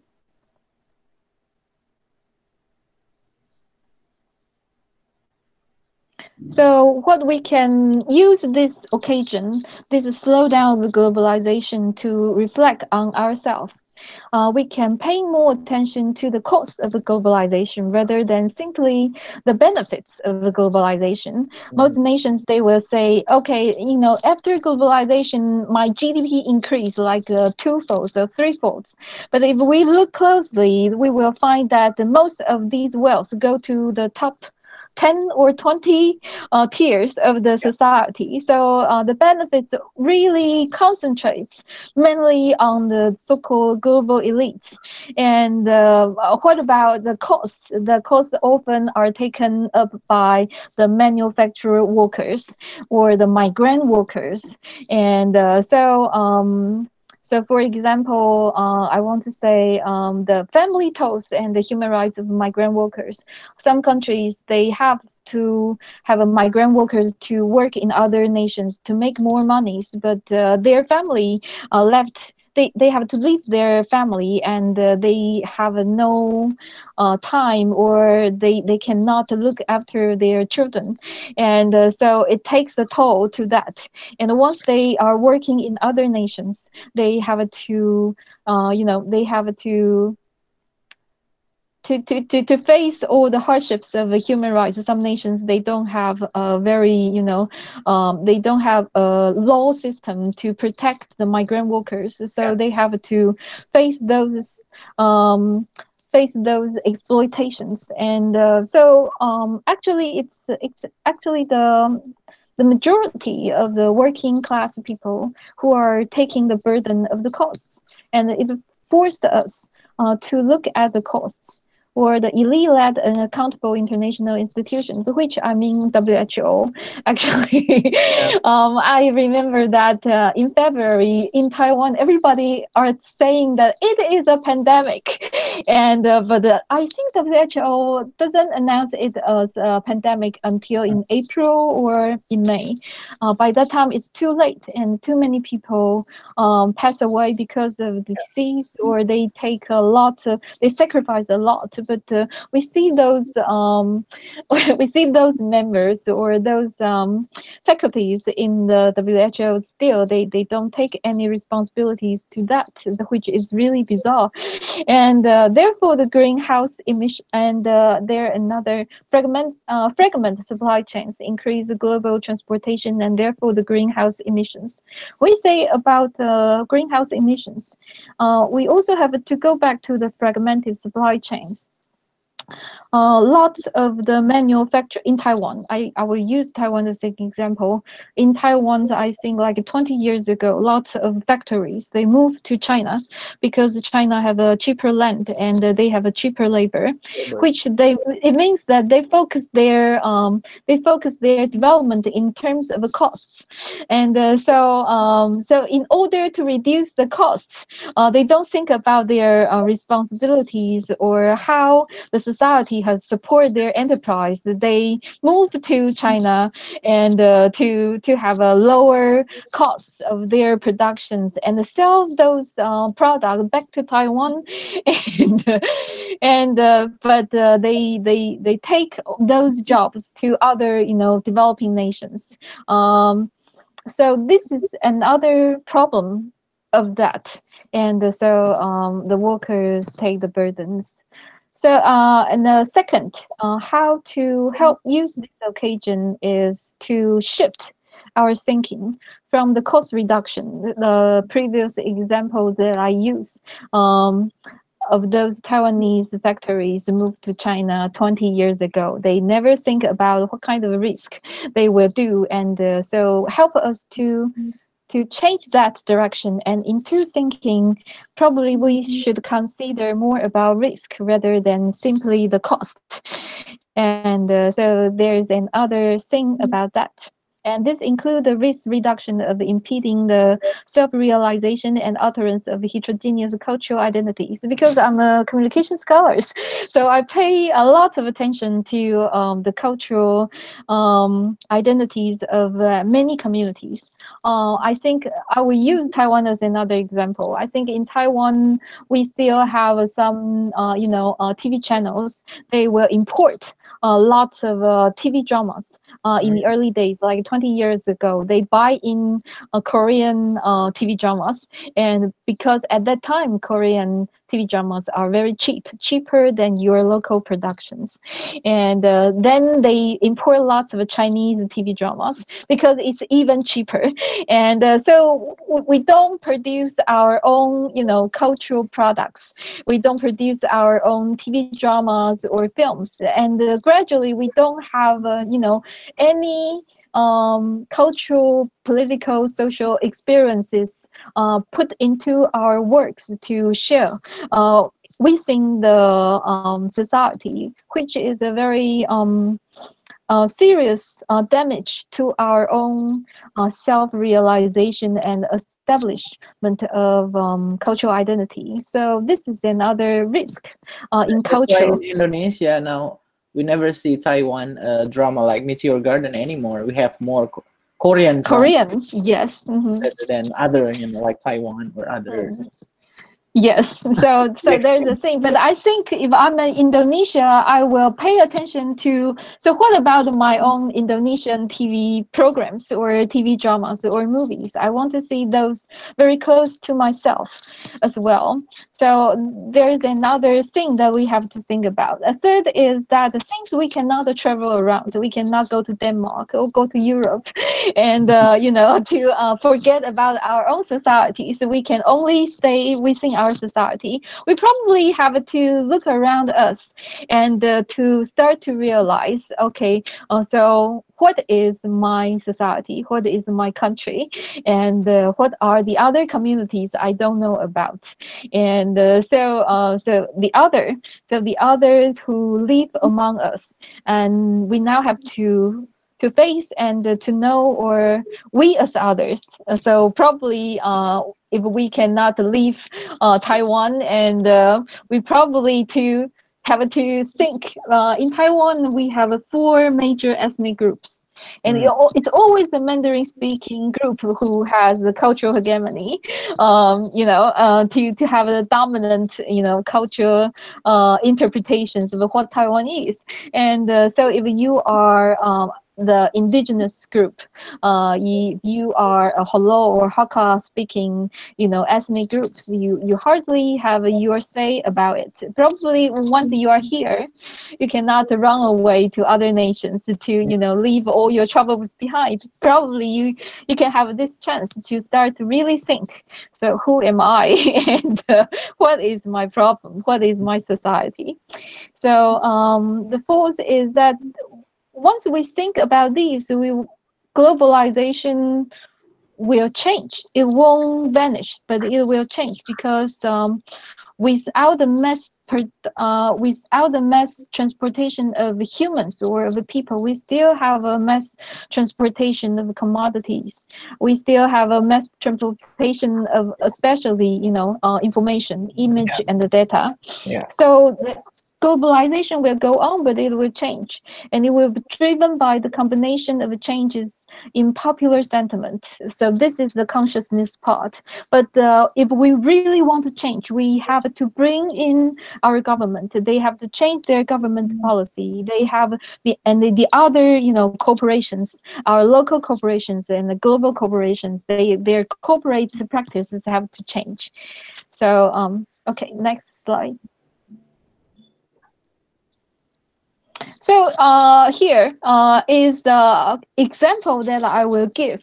For example, I think this is before the pandemic, but this is really a good examples to, because right now Hollywood is shut down, so Hollywood has no more or not much productions turning out, and what we can watch or we can see, we can reference. But the other, Asian, especially some Asian nations, they are not that serious. Indonesia, even though have some cases, but compared to the States, it's very safe right now. And so are Taiwan, and so are for example, like Australia. They probably they still, compared to the States or the Brazil, they still can produce some products. So HBO Asia is really a very good platform or examples that we can see or watch. And and with these products, and we can, it's actually I think for us, for me, I think it's a window to understand the other culture. For example, I can use the teenage psychic as an example. And the teenage psychic is a very special Taiwanese culture, that we have this psychic who is a medium between the dead and the living. So this is about a high school girl who is the medium, and she has to practice or perform these missions to the living, the grieving families who are still alive, but they want to communicate with their dead, family members, or their boyfriends, girlfriends, or something like that. And this is very common in Taiwanese culture. And but once it's on international stage, we realize it's very unique. It's not very common to other cultures. Yeah, very interesting. It's my first time to know about that culture. Oh, really? Okay. And but this is really our experiences. And there's another TV drama, The War Between Us, which is this one. And The War Between Us is about actually a Taiwanese social case. It's not social case. It's actually a homicide case. And we have this, I think it's only 5 years ago, a youngster, a teenager. It's not a teenager. I think he's a 20-year-old, a college student. He went to the metro. He went on the metro and discriminately killed several people. And our society was in shock. And at the time, we tried to find who the killer's parents are, and we condemn their parents, and we want to trace down the killer's family members. And so this is another crazy. And so this incident was adapted into this TV drama. And so I think with each television programs or TV dramas, we can see what happens in each societies. Not always what happens in the States, but in different, society. The Bridge is the one that I recently. Not recently, like I saw it like 2 years ago. So it's another homicide happened in Singapore, and so it's a story between Malaysia and Singapore. So from the drama, I understand I think the conflicts or the contradictories between these two nations, which is very interesting too. Okay, next one.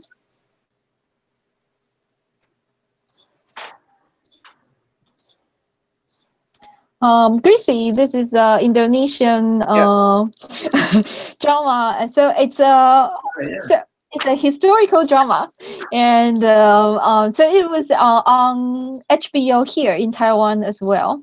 Yeah, and I didn't, when it was shown, I didn't pay attention to it, but the story really attracts me because in Taiwan we also have a history of Dutch colonization. So Greasy is about this part of history in Southeast Asia, in Indonesia and Singapore and all the other parts. And in Taiwan, we have these rosy, glasses to look at the Dutch period. but I don't think so. I don't think it's all very nice and people get together really well. So I think this is another perspective provided for me to understand more about the common experiences the Asia have, but with some variations. And the next one.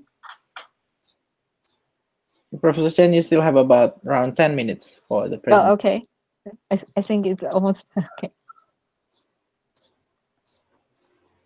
This is the some screen grab I get from my Netflix.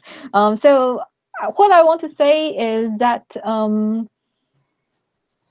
we are now going toward a different process of globalization, which is more decentralized from the Western dominated, globalization, but more to a regional,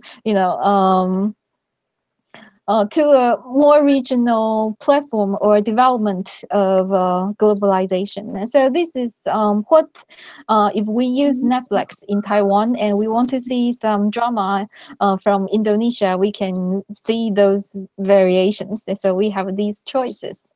Okay, next slide. So about the dialogical transformation, I think I don't give you much cases or examples about that. I will use the market, the media market of catch play as an example. I don't know catch play. It's a Taiwanese OTT provider, and it is, I think, it is the only one OTT provider in Taiwan go out of Taiwan and to provide the services in other nations. And Indonesia is one of their very important international market. So in 2016, they work with Telkom, the biggest, I think, a telecom company in Indonesia to provide the media content in Indonesia. Yeah, and state on, and a little bit monopoly. Yeah, telecom. Oh, okay.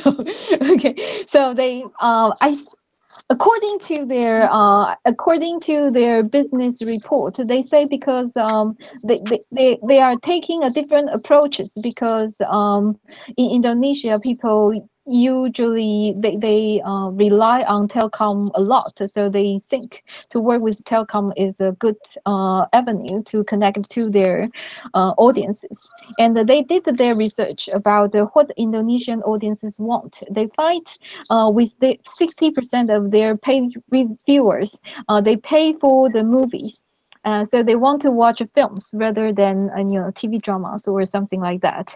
And 80% of these paid viewers, they pay for the new releases, and so they want to see the newest film. They don't want to see the very old classical films of the Western societies, or in America or in Europe. So what Catch Play did is that they update, they increase their new movies. So increase the international new release movies. So both from both Taiwan and the Western films. So they also buy the copyrights of the most updated Taiwanese TV dramas, and to show on their platforms for the Indonesian audiences.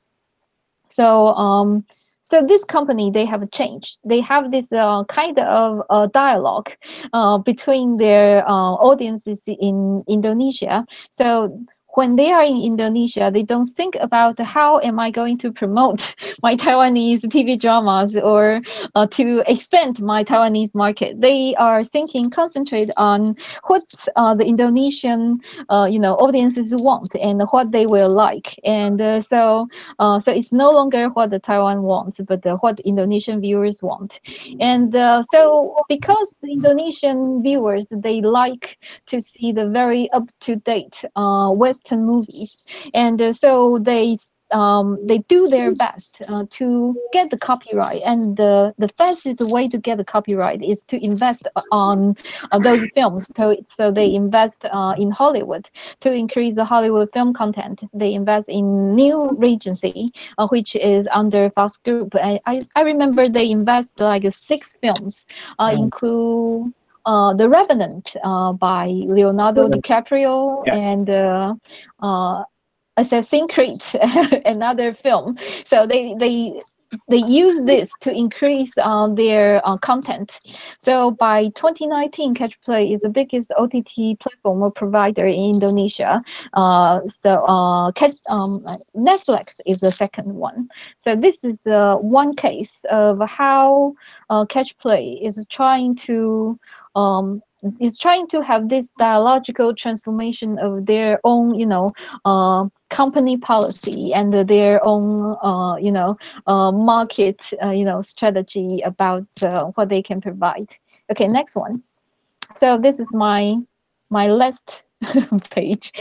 And so with these examples and the very conscious hope what the globalization will become, and I think the future globalization, we can see a more diversified and the regional process of globalization. It's no longer we have a locomotive like America or China, going that directions and lead us to the direction of the globalization. And therefore we have a multilateral. Oh, please. Okay. And therefore we have a multilateral. We have a multilateral directions, and we have a multilateral partners to discuss about the direction of globalization. I think we should, or we will follow. We will focus our attentions to the stories of the losers of the previous stage of the globalization. We will pay more attention to the others, the local selves in our societies, and therefore to produce some cultural texts, and so we can exchange and we can understand each other. So this is the future of the globalization that I hope will happen or is probably happening. Okay, thank you. Okay. Thank you very much, Professor Chen, for the great sharing. I think let's give applause to Professor Chen for the great Thank you.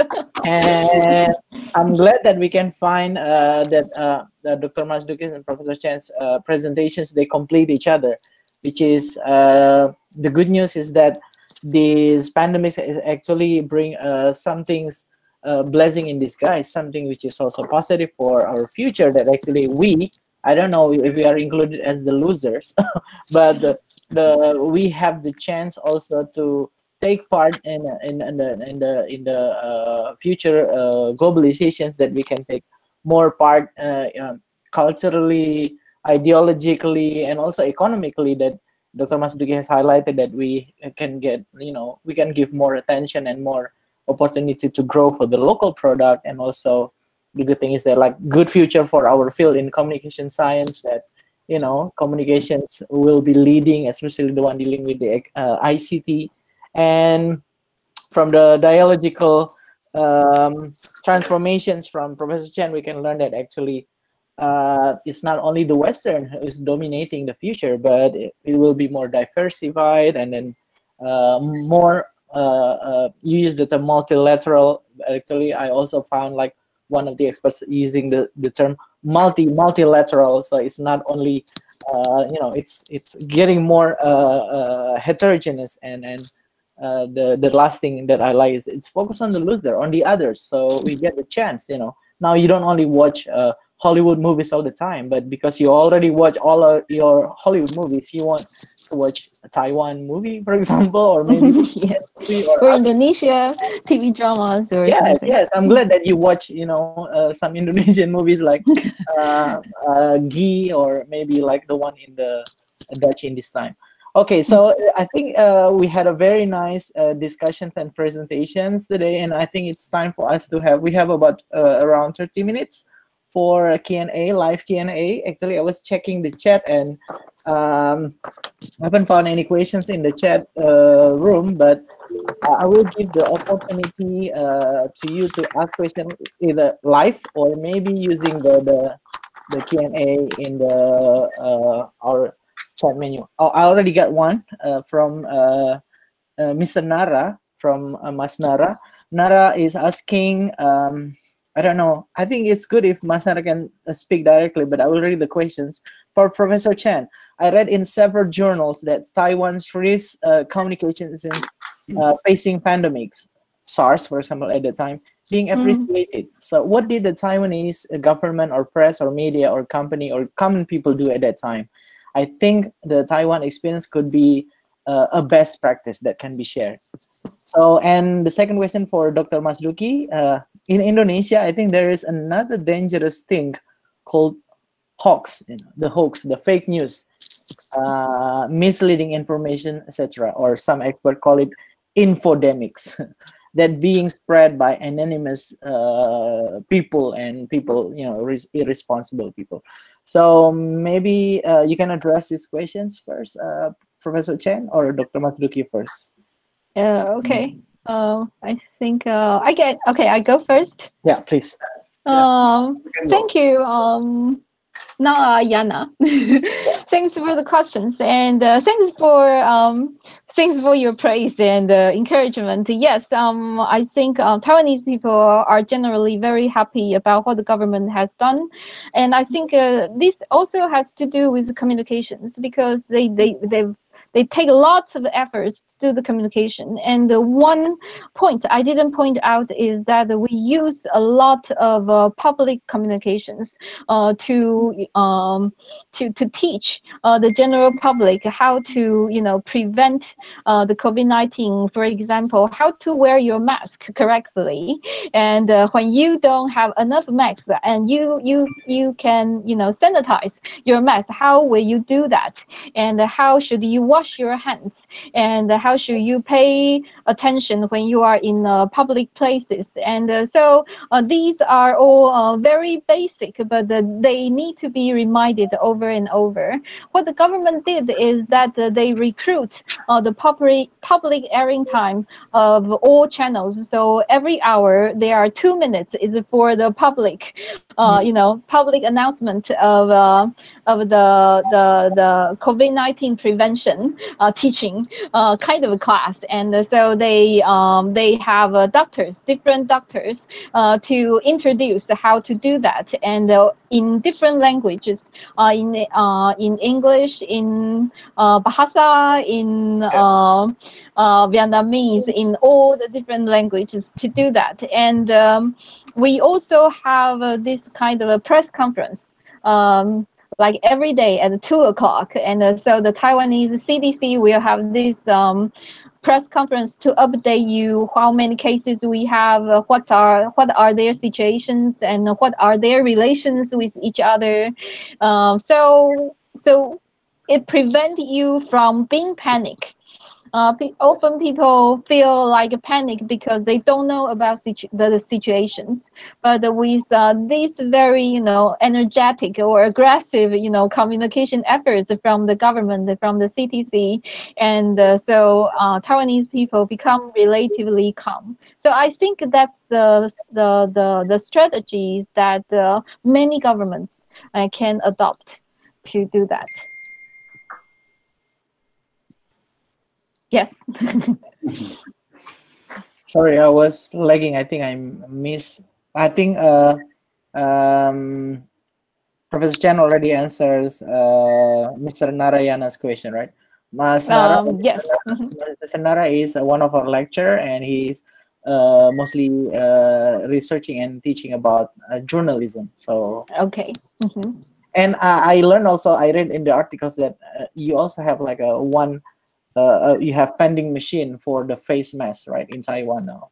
Is it already yes, available? but that is we use drugstores, and we use convenience store, the convenience supermarket, 7-Eleven. These are the two biggest outlets for buying the masks. And actually, when we say buying, it's actually a kind of it's a kind of a portions that the government regulate that each person can buy 9 masks for 2 weeks. So each 2 weeks we have a 9 masks that we can buy, and so it's kind of a communist, you know, it's a kind of a communist portion, you know, Yeah, portion. but in time of crisis, we need that kind of, you know, Yes. regulations. Yeah. So I think in terms of policy flexibility, I think Taiwanese government is also very flexible to, you know, have their policy and to adjust with the situation. Yeah. Thank you, Professor Chen. And the second question to Dr. Masduki is regarding about the hoax. You know, why people believe hoax more than the official news or news from the press or the media, or maybe mainstream or public media. Okay, thank you for the responses and for the question to Mas Narayana. And I'm glad also to see that Mas Ali Minanto also join us now, right? Yeah. Maybe Mas Ali also can have like opinion, commentaries, or also raise a question to Professor Chen, or maybe also Mas Ali have like information about because he now are going to travel to Europe, right? To continue his study in the western part or eastern part of the Europe. Yeah, eastern part of the Europe. Now, I'm trying to respond Mas Nara's question. Okay, to my observation, yes, this is one of the challenges bringing by the COVID-19. But for me, so far as according to my observation, the hope, misinformation is already growing since the last 6 years, I guess. Yeah. It was started from presidential election during 2014. Yeah, when the Jokowi and Prabowo at first time had to be an Indonesian president. But of course, there is like a changing form of hopes if we compare between what happening in the general presidential election with what happening, what misleading, what misinformation happening when the COVID-19 come to us. Yes, but in terms of the actors, I guess is more or less the same. Yeah, just a bit explanation on the political perspective that when Indonesia go into the presidential election in 2014, there was like a split of group, you know, pro Jokowi and anti Jokowi, supporter of Jokowi and supporter of the Prabowo. We call it like polarization of political orientations, and these two groups actively produce hoax and misinformation as a way to compete each other as a supporter. And more importantly, if we refer to the recent research finding from Oxford Institute, yeah, maybe some of you already read this very critical finding of investigations that in Indonesia now, the hoax, the misinformation is a big business that that's operated by, we call it like a political buzzer, right? The political buzzer. They actively produce with the economic motive, not only the political motive, you know, to earn money from this. We call it maybe also with the other term, the other popular term, influencers, social media influencers. They benefit this situation. So we can assume that COVID-19 is a new arena for the political polarization, new arena for the two groups competing each other, not only to gain the political benefit of their presidential candidate, but also for the economic itself. So this is more complicated than we see in the front page of the newspaper, the social media, what happening with the misinformation around the COVID-19. So this is,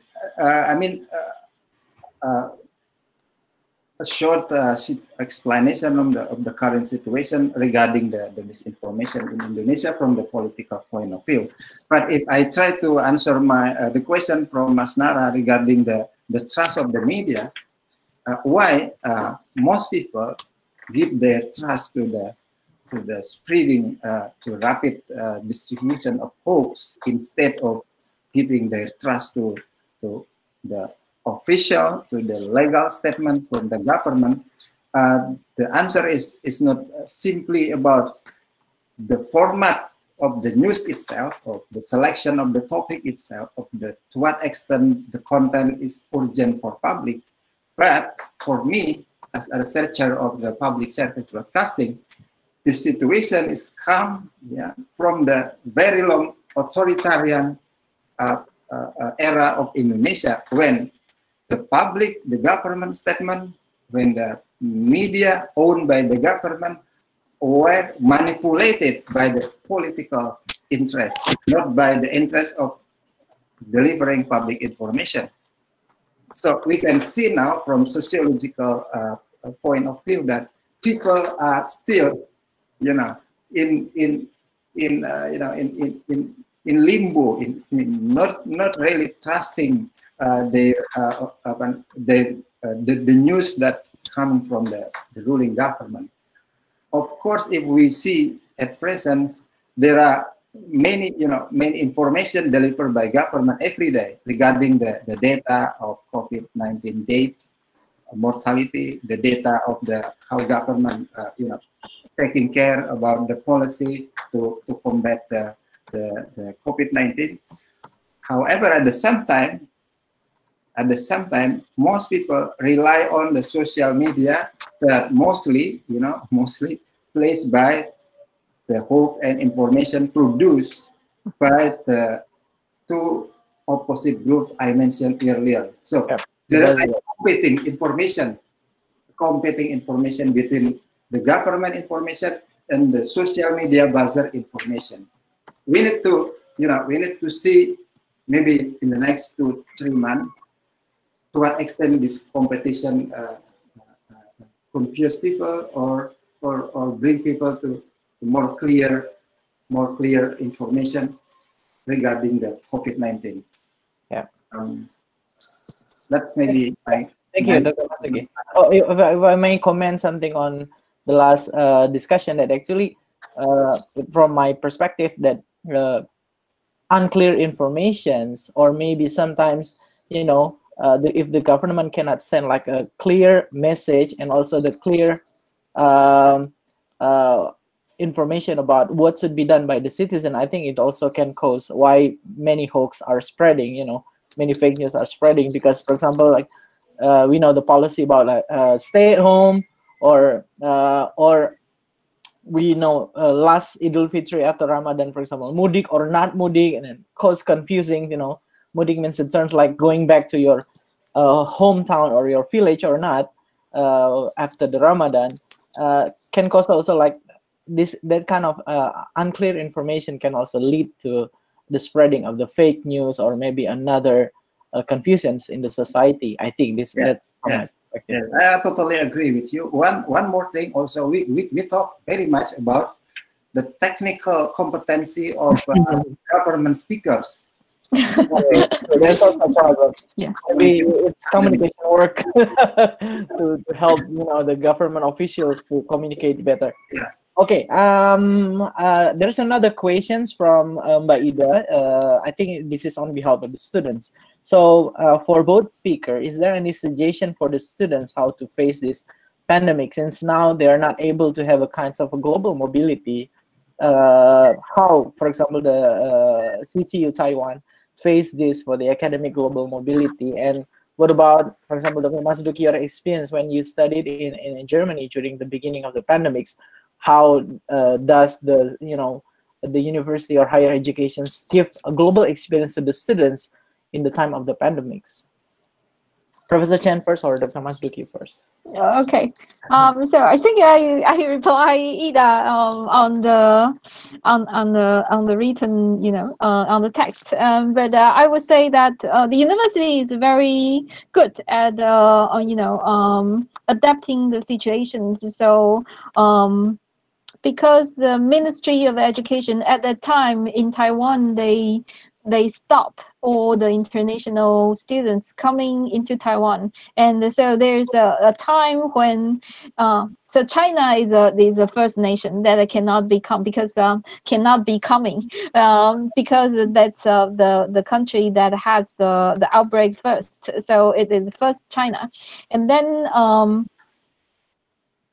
I think other nations, they can come in, but they have to be in quarantine. And at that time, not many students can come in. So the university realized that probably they won't be able to have any, new coming international students unless those students who didn't go back to their nations. And so they set up this system. We use Microsoft Teams. So we have a lot of classes conducted on Teams, and but as a professor, as a teacher, we still like to go to the classroom and have live discussions with our students. So some of the professors, they will record their class or on live their class on Teams. So those students in their countries, they can also hear the class, but they cannot participate because not everyone was on the platform at that time. So so their interactions is often, so for those international students who cannot be on site, they are often like one directional class. And for me, some professors, they will take out extra time to make appointment with these students and to have a virtual class on Teams. So those students, they can have discussions with their professors and other classmates. And some professors, because they want to, because it's really difficult to participate in the class if you actually address to the class but not address to the other group of people. And so some professors, they will record their classes, especially for those students, and put them online. So we have different ways of conducting it, and the university is good to let us to have our ways to communicate with our students. But I think it's very I think both the professor, the Taiwanese students, and the international students, they all have a huge disadvantages that they cannot study in one classroom because you cannot discuss with each other. You lose you lose your chance to hear the different perspectives that the international students can bring into the classroom, and you lose the chance to study together, to have friendships and to have these intercultural communications. And so it becomes meaningless if we don't have international students coming in and study with us. So when I say that it's not that bad for COVID-19 to slow down, the globalization, this is the aspect which is very bad to us, I think. Yeah. Okay. Thank you. Yes. Dr. Masduki, would you like to add? Yeah, thank you, Mbak Ida. This is a very important question regarding the pandemic COVID-19 global experience. and global experience. For me, when I was in Germany, mainly when I traveled back to Indonesia, I traveled back about the end of January, and I see in Germany the coronavirus is not started yet, but my experience on that period, it was very challenging to see that Germany, as more developed countries compared to Indonesia, they provide many information. They provide, many many kind of helps. Mm-hmm. I mean that you can visit not only like a huge government office in the city center, but even you can visit like a small government offices around your apartment.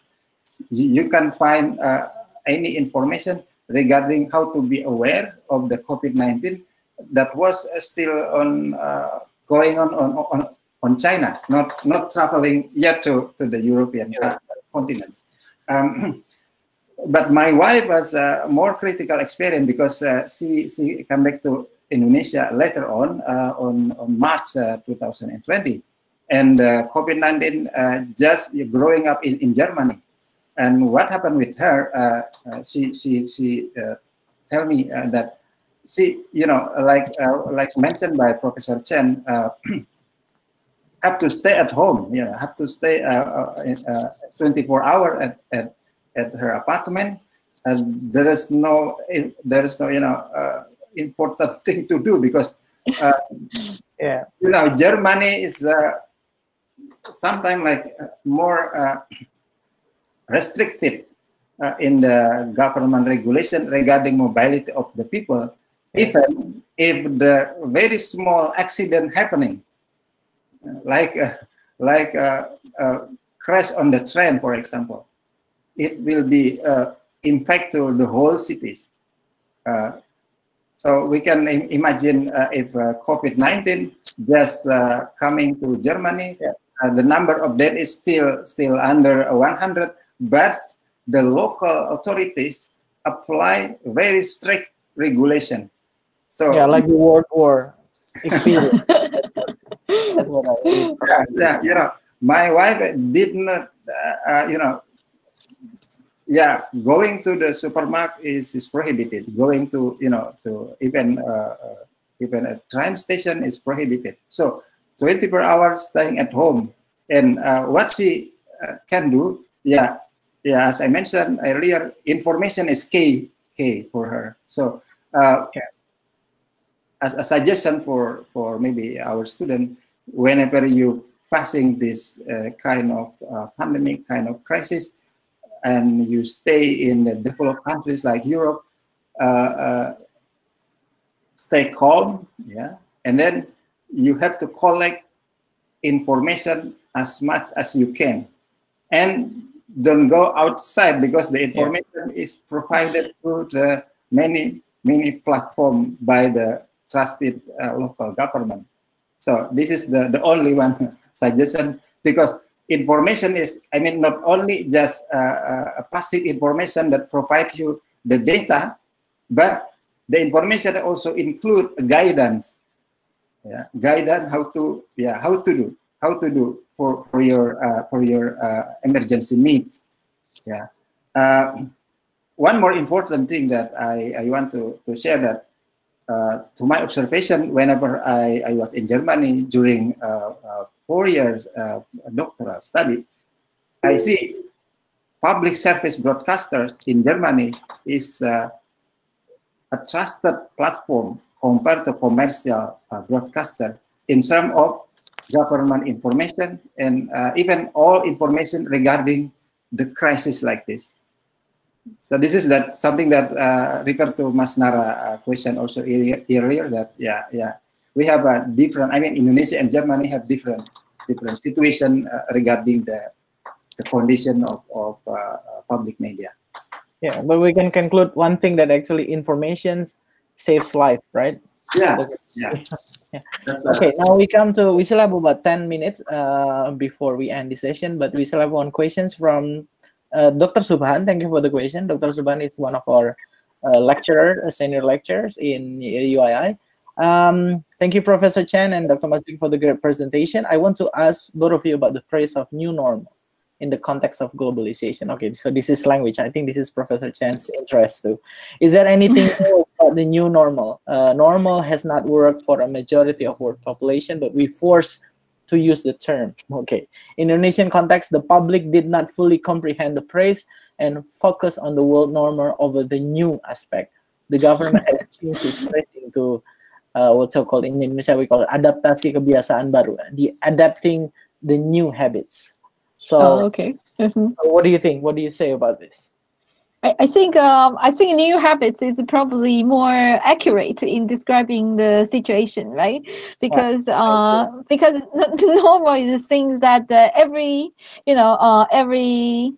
every member in the society agree upon, and they have a practice it for a while, and so the new normal. It's more about everybody has to follow the rules of a new regulation. So it's actually not a new normal; it's new regulations. Not normal. Yes, but I think new habit is more from the cultural perspective, which is more accurate because once you realize that you can no longer, simply, you can no longer not get into the bus without wearing a mask, and you are in danger other people. So you remember to bring mask, and whenever you go out, and you put it on. I think I should show you. I didn't show you, but I recently we went to a museum. My family, my sister and my parents, we went to a museum, and my parents say, "Oh, take a photo in front of the museum," and so I did take a photo. But then after I take the photo, I realized that all three of them, my parents and my sister, they all have their face masks on. they they're wearing their face masks to take pictures, and so this become this become a new habit for us. It's become our way of doing things, and but this is not normal to us, and so I think the sensitivity is right. There's nothing normal about this, and so this is the habit that we recreate ourselves for us to adapt to the new situation. Yes. Yeah, thank you. Dr. Masduki, please. Yeah, thank you, Mas Subhan, Mas Ustadz Subhan, for the responses and for the question also, and for for your joining us today. For me, more than a technical guidance from our government regarding the term new normal, we can also assume that whenever government say to us, please use your mask, it means that please save your life by yourself, by the government. Yeah. Because government cannot do anything to us, just to say to us that please use your mask. Meaning also, this is this conclusion remind me to the Professor Chen's presentation earlier, that in your conclusion also about the dialogical approach of our position to these issues. I mean that the COVID-19 or the new normal itself try to guide us to be a dialogical person instead of confronting COVID-19. In Indonesia, we call it berdamai dengan corona, right, Mas Herman? Instead of confronting the corona. With the coronavirus. we have to be a dialogical person. I mean that at one side, we accept the coronavirus as a member of our life, but at the same time, we have to be aware, we have to be critical, that we can do many things as usual behind the corona. Yes. This is a new normal, maybe, to my understanding. Because as also mentioned by Professor Chen, and also I mentioned earlier, we have to understand that the coronavirus is not finished the globalization itself. It's not finished our daily habit, but it just slowed down the process. It just terminate the process. It just a bit changed our situation. Before or formerly, maybe we are a dependent people a dependent person to other people. But now we have to be more independent. We have to be confident. That's maybe my question, my response to Pak Suman. Oh yeah. Thank you, Dr. Masduki. Oh yeah. What about a Taiwan experience about using a phrase or term in the pandemic's communication strategy? I don't know. I didn't pay much attention to that. I What don't about the think. government? The government. What term do the government use? Is it new normal, or what do you call it in Taiwan? We don't New. say it is normal. We are still hoping it will be gone. We are still hoping that we can overcome it, and so we never say it is normal. We Yeah. never say it is normal. It is something we have to do now, but when will it end? We will see. But we never say it is normal. We have our normal. It cannot be replaced. So Yeah. so yeah. Yeah, thank you, Professor. Yeah, it's very important for especially the community, the society, to know what is really happening, right? And I think Right. the language will influence how we will, react also to, to live our life. Thank you, Yes. Professor Chen. So, Thank actually, we still had about 2 more minutes, but I didn't see any more questions in the chat. I would like to give like a final remark, to give the opportunity for Professor Chen and Dr. Masduki to give final remark and to sum up our webinar this time. Maybe Dr. Masduki can start first. Okay, thank you. Actually, I have no more. But okay, I also making note from the presentation of Dr. Chen that COVID-19 also teach us or tell us about being a risk of a dependency to the That's true. other countries for Indonesia, right?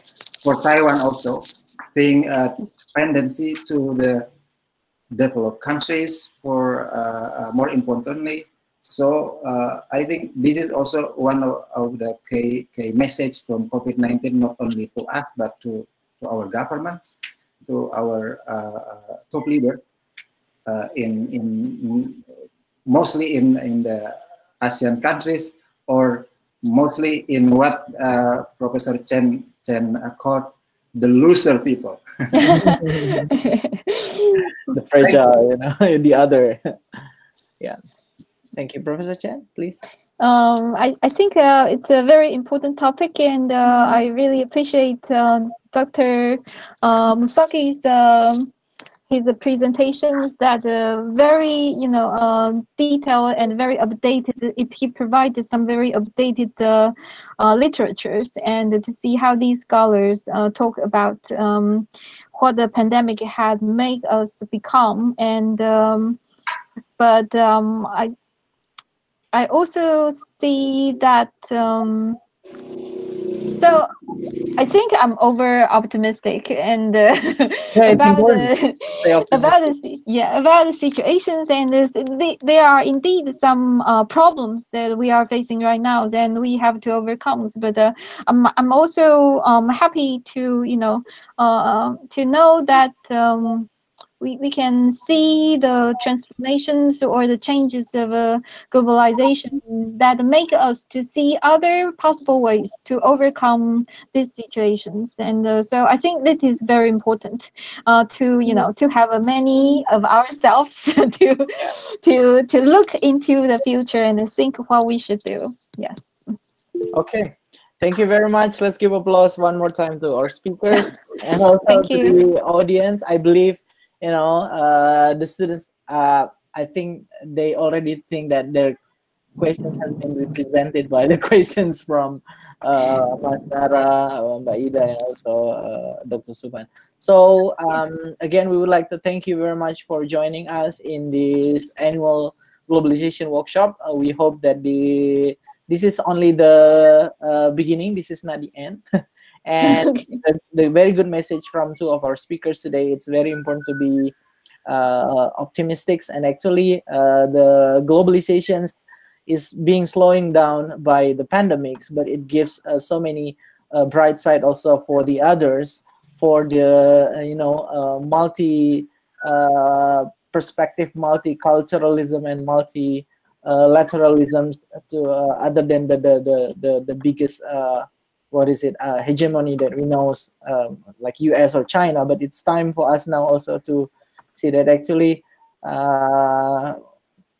we need to be more independent, not only dependent to the others. We need to have like a stronger local identities, and also to give the opportunity to the unvoiced, those who usually are not listened. So I think our session today is very enlightening, and I think as a communications academics scholars, it's very important to know too that informations can save lives and can save people. So in this time of crisis and pandemics, I think we should play a very important role. So I know that Ida has problem with the microphone, so she cannot say something using the microphone. And I think I would like to close this by giving like the highest appreciation and gratitude to our speakers. Thank you for all of the participants for joining our webinar. And I think I hope it will be published in YouTube or somewhere else, so that we can also share this opportunity, of course, with your permissions, Professor Chen and Dr. Masduki. Yes, no problem. Okay, on YouTube. Okay, thank you very much, everyone. And my name is Herman. As the moderator, I would like to thank you, everyone. And I would like to, Ida will end the session because he's the the host of the meeting. Bye-bye, and Assalamualaikum warahmatullahi wabarakatuh. Peace be upon us, and have a good time, and stay safe. Bye-bye. Thank you. Bye. Bye. Bye.